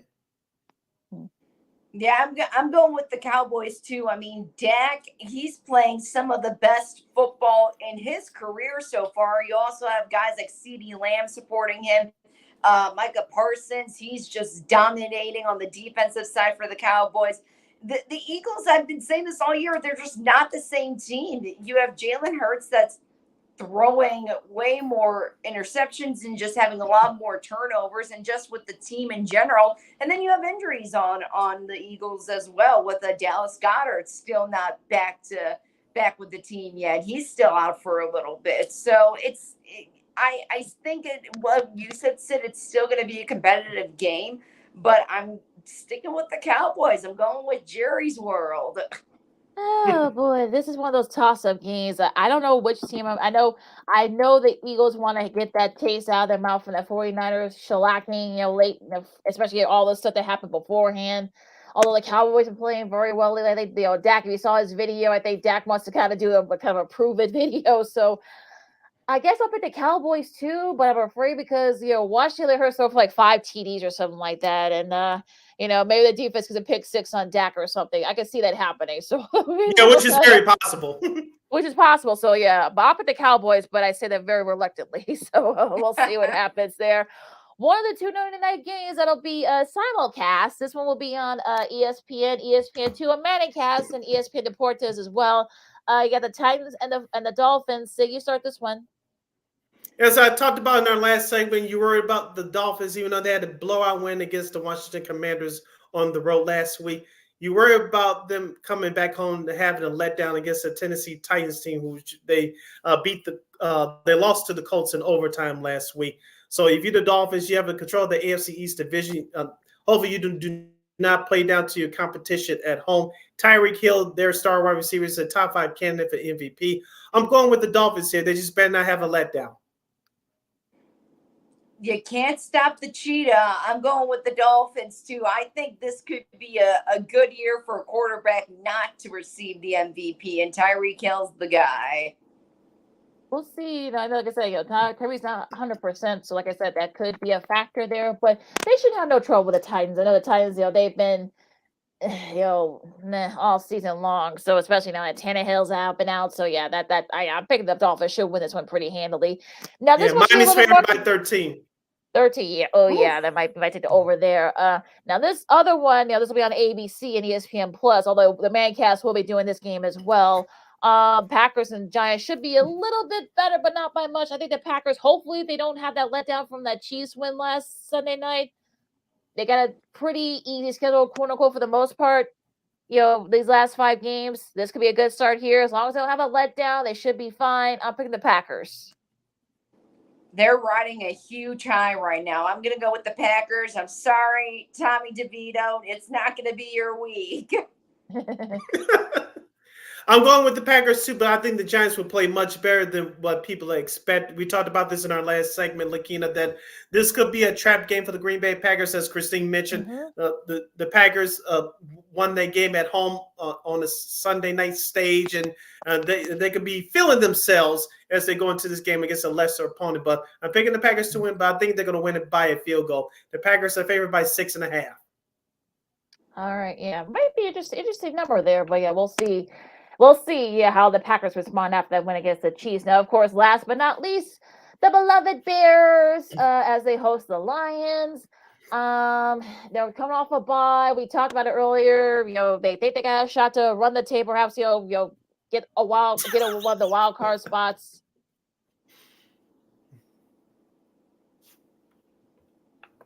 Got hurt as well. I mean, we saw what happened that first meeting a few weeks back. They're coming off a bye on the Bears. I think they'll keep it close, but it's not going to be like a heartbreak like it was. I think this could if you're the Lions, you got the Packers now breathing down your neck, so now you got to worry about them. They're going to be amped up for this game. I know the Bears will be too, but I think the Bears will cover. Again, it's going to be a theme for these last few weeks, but the Bears will cover. But I think the Lions will win it again in a tough loss for the Bears. I think. Yeah, I'm picking the Lions too for this one. It's been a tough year because there's so much hope always you build up. And look, the defense from what it was at the beginning of the season to what it is right now, it's so much better, way better than what it was. And that is a solid defense. So I think it will be a close game just because that defense right now is so solid.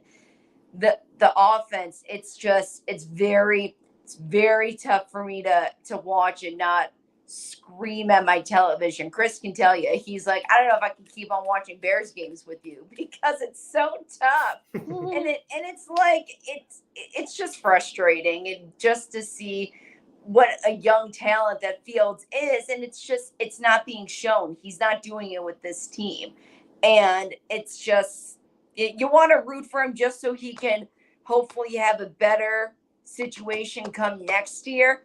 But you also want to say, all right, Bears, let's now win so we can just keep our draft picks as it is too. But regardless, I think it will still be a competitive game. I hope it is anyway, but I think the Lions will be able to win this one. I think the Bears will play much better coming off the bye week. I think Justin Fields will get back to what he did a couple weeks ago against Detroit, which he was very efficient. By the way, I think DJ Moore will step up. We'll see who's going to carry the rock for the Chicago Bears. But I think that Bears defense, as you mentioned, Christine, they have improved over the last month or so. But Detroit has a little bit more playmakers, especially on the offensive side of the ball. David Montgomery, the former Bear, he scored the game-winning touchdown a couple weeks ago. I don't think that same scenario is going to happen again, but he's going to make an impact play to help the Lions win. So Detroit will win this ball game, and they are favored by 3. Oh, okay. Okay. Interesting. Okay. Yeah, right. Of course, the injury report just was posted. Bailey Jones is questionable due to the illness. Yannick Ngakoue is questionable. He was a full practice participant today in practice because of the knee injury. And of course, but Tyler Scott was limited with the hammy. And Carmen St. Brown is out, so he won't be facing his brother. I know they've been wanting to face each other, so unfortunately that's not going to happen this time. But yeah, I mean, it should be a good game nonetheless. I mean, I forgot who's calling the game for Fox, Sid? Adam Amin and Mark Schlereth. So nice. The Bulls TV announcer, Adam Amin, Chicago's very own, will be calling the game for Fox on Sunday. Excellent. Yeah, I love him when he calls the Bears games. And yeah, Schlereth is great. So yeah, that should be a fun one there. As I can see Sports on Chicago, Lakina McGee, Sydney Brown, our girl KXRB's Christy Manica joining us. Winter meetings are wrapping up, and no Shohei Ohtani updates. So sorry, but apparently it's between, I guess, the Dodgers, the Angels, the Blue Jays, the Cubs aren't out of it, and I guess the Giants. There's some rumors that the Giants are in it as well. So, Christy, where do you think Shohei is going to land real quick? Gosh, that's so tough. I think what was the offer that his agent said that they would take, like $500 million for him, something like that. Yeah. And here's the thing with Shohei, he is definitely a dime in a dozen. There hasn't been a player like him in such a long time. The thing is, he's just a little bit hurt at the moment. He had a couple of setbacks last season, and you don't know what his full potential is right now this offseason. But nonetheless, he's still the greatest baseball player of this generation right now. I don't know where he's going to end up. I would think that he would stay somewhere warm, and I tell Chris this too. I hope the Angels try to keep him, because what I saw in Anaheim at the stadium, that fan base loves Shohei. The whole Asian community there just goes to the game to see him, and it's just an incredible feeling, probably for him, I would imagine, just to have that kind of a support, like a home away from home type of feeling. But again, it all goes down to the business side of things. So I don't know where he's going to end up. I hear it could be the Dodgers and the Cubs. So if it's a West Coast team, if it's the Dodgers, I wouldn't be surprised. If he stays with the Angels, I wouldn't be surprised of that either. So it's honestly anybody's game. I think I had this feeling all along, Lakina, ever since the start of last season. I think that Shohei Ohtani will join the Los Angeles Dodgers. And Christine, you got to tell those fans to start getting Dodger jerseys now. I know. I think because jersey. He said definitely not. But with some of these big market teams in professional sports, they have a little bit more money to play with than the smaller market teams. But I think for Shohei, this is going to grow his brand a little bit more. Unfortunately, the Angels have not supported him and or Mike Trout with winning players around them. Unfortunately, Mike Trout was in the playoffs early in his career, but Shohei has never played not one playoff game. That's embarrassing. So you would think that Shohei Ohtani, which I think he does, wants to play in a winning situation and to up his profile a bit, perhaps get a ring. So I think he's going to the Dodgers. I think we'll probably have some news on that, obviously, before Christmas. But I think around this time next week, in my prediction, that we'll see and hear that Shohei Ohtani will be a newest member of the Los Angeles Dodgers. Yeah, I think the Dodgers will probably have like the upper hand and probably have the the first go at it. So I think for me, it's basically the Dodgers or maybe the Cubs too. I mean, if the Cubs don't get them, I'm not gonna cry about it. Look, at least you tried, so that's fine. Yeah, so I'm not gonna get pissed off about it. But I'm if he goes to the Dodgers, fine. Like I don't think that the Toronto stuff is real. I know Toronto fans are itching and praying that that's the case, but I don't see that happening. Plus, I don't think they got the money to pay him $500 million if that's really what his asking price is. So yeah, he'll be a Dodger either before this weekend, or perhaps maybe about this time next week. Yeah, and even when the White Sox tried to get Manny Machado too, like we actually legitimately tried. Like I remember when they all ambushed Kenny Williams at training camp, and he said what the deal was, and I'm like, oh, like they legitimately gave him a good offer, and they just said no. Speaking of the White Sox, Christine, Dylan Cease was not traded this week during the winter meetings. Do you still think that he's going to get traded before the season starts, or do you think we have to wait until July at the trade deadline? Like I said, I hope that they would keep him because you got to have something to get the White Sox excited for him. You got to do, something like that. I'm at a loss for words with that team, clearly, but I would hope that they would at least keep him to get the fans in the stands so they can get excited about a player and to get them excited about the team.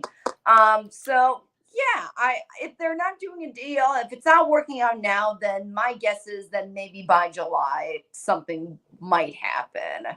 Yeah, you want to be playing well at the by the time. So yeah, I think I've been saying the last couple weeks, I think keep him. Look, if the team's probably not going to be very good next year, so I would say make sure he does well. We could trade him to Baltimore or the Dodgers or whoever, and they'll get one of their top prospects and just go to town.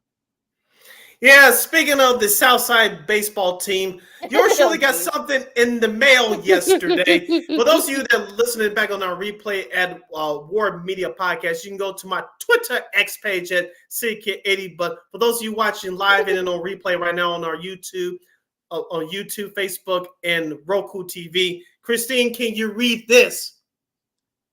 That is, they want you back as a season ticket holder, don't they? Yes. Yep. And they made it in real plastic, too. Real plastic. Just in case they trade Dylan Cease, that's where all your resources are going to. Putting out a Phyllis to get you back in the ballpark. I saw this yesterday. I said, I've never been so proud to have my name on a White Sox jersey in my life. And I didn't have to pay a damn thing for it. Right.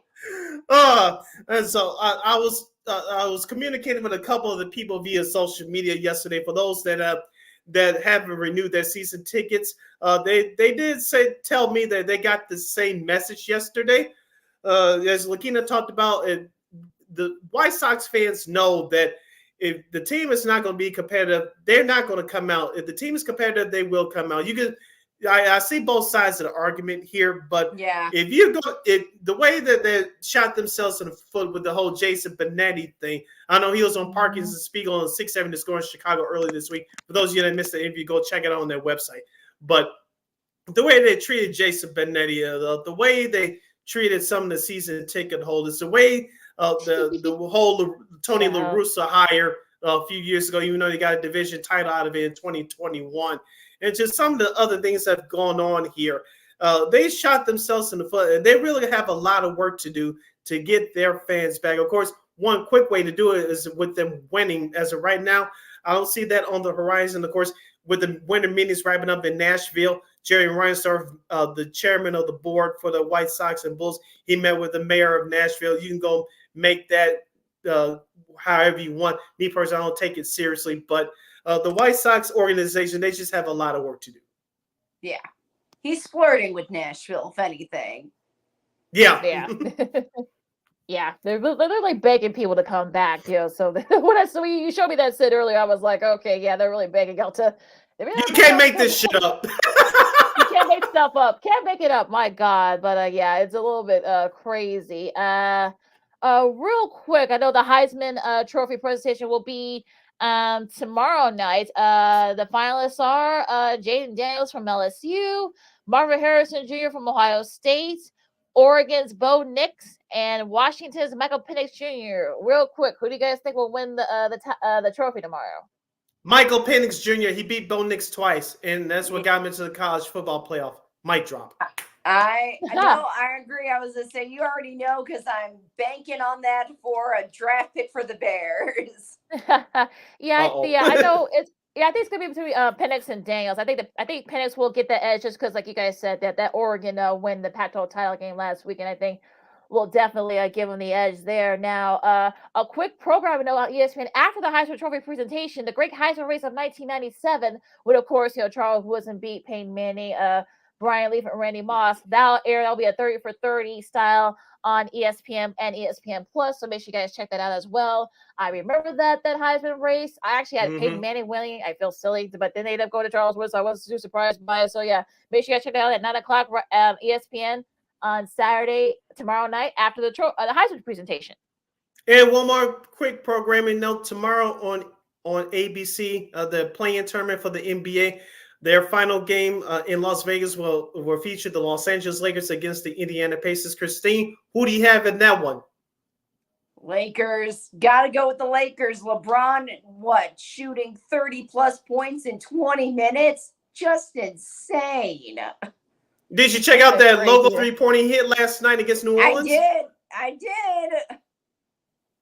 Like I guess I think he wants to win this so that he can put that. I don't know if he'll that, but I don't think he'll put that on his resume. He won the in-season tournament, but I'm sure for some of the players, I'm sure some of the players on that team. But it should be a good one though between them and the Pacers. That should be a fun one. Could be their first to 130. Who knows? But Wednesday. Also, too, the Army Navy game tomorrow on CBS. That'll be at Gillette Stadium. I think it's where the Jets and Giants, but it's gonna be at Gillette Stadium. Make sure you check that out. Always a great matchup between Army and Navy. Always a fun, all the pageantry and all that. And tomorrow morning, Saturday at 11:00 a.m. Chicago time on ESPN, the big ESPN. Christine, this is for you. The FCS Division I championship will feature the Villanova Wildcats versus the South Dakota State Jackrabbits. Woohoo! Yes. That should be a fun matchup. It's their third meeting too. Meeting. Yeah. So it should be a fun one. Yeah, I think people forget Villanova has a football team. People forget about that because their basketball team is right. Villanova has a football team. They're pretty good. So yeah, that should be a fun one tomorrow. Yep. Anything else before we disperse, as Lakina would say, Christine? I think that's it. I will say though, South Dakota State University, the Jacks, they are 12-0 on the season. So yeah, that should be a fun one tomorrow. Yeah, we'll definitely be checking that one out. Also, real quick, John Rahm going to the Live Golf Tour, and isn't that merge supposed to be completed by like the 31st? So yeah, this might actually accelerate some things. It might. I was talking to Chris about that too, and I just said, does this mean he can play in the rest of the tournaments now, or what is this all entail? So it's kind of up in the air at the moment, I think, right, Chris? I would say it may accelerate the negotiations. Yeah, he thinks it's going to accelerate the negotiations. Probably so, especially now it's been made official. All right, Sid, take us out. All right, you can follow yours truly on the Twitter X and the IG at SidKid80. Once again, it's SidKid80. That's SIDKID80. That's SIDKID80. Excuse me for that scream there. Lakina, where can the people follow you on social media? You can follow Makina McGee on the Twitter, X at KXRB, on IG, and Christy, where the folks can follow you. They can follow me on Twitter at @CManica_KXRB. And you still flirting with that bird? Oh, yeah. Of course, you can catch Second City Sports every Monday, every Friday, right here on Sports of Chicago's Facebook and YouTube pages. Again, one more time, you can catch Sports of Chicago every Monday, every Friday at noon to 2 p.m. Easy for me to say, Central Standard Time on Sports of Chicago's both Facebook and YouTube channels. Make sure you download that Sports Zone Chicago app wherever you get your apps. Please follow Sports Zone Chicago on all social media platforms. Please subscribe to our podcast at War Media Podcast. That's WARR Media, PODCASTS. We are on all podcast platforms, including the iHeartRadio app. And give War Media a follow at WARR Media on all social media platforms. And thank you very much in advance for your support. Like, share, subscribe, and tell your friends. And be sure to catch Sports Zone Chicago, also available right now, 24 hours a day, 7 days a week, 365 days a year, live and on demand on Roku TV. Any device you want, it's all right there for you. Yep. All right, Lakina, take us home. All right, enjoy all the sports, and all the, if you got any last minute holiday shopping, what have you, be careful out there, stay warm. For Sid and Christine, I'm Lakina of Second City Sports on Sports of Chicago, and we'll see you next week. Bears, holla!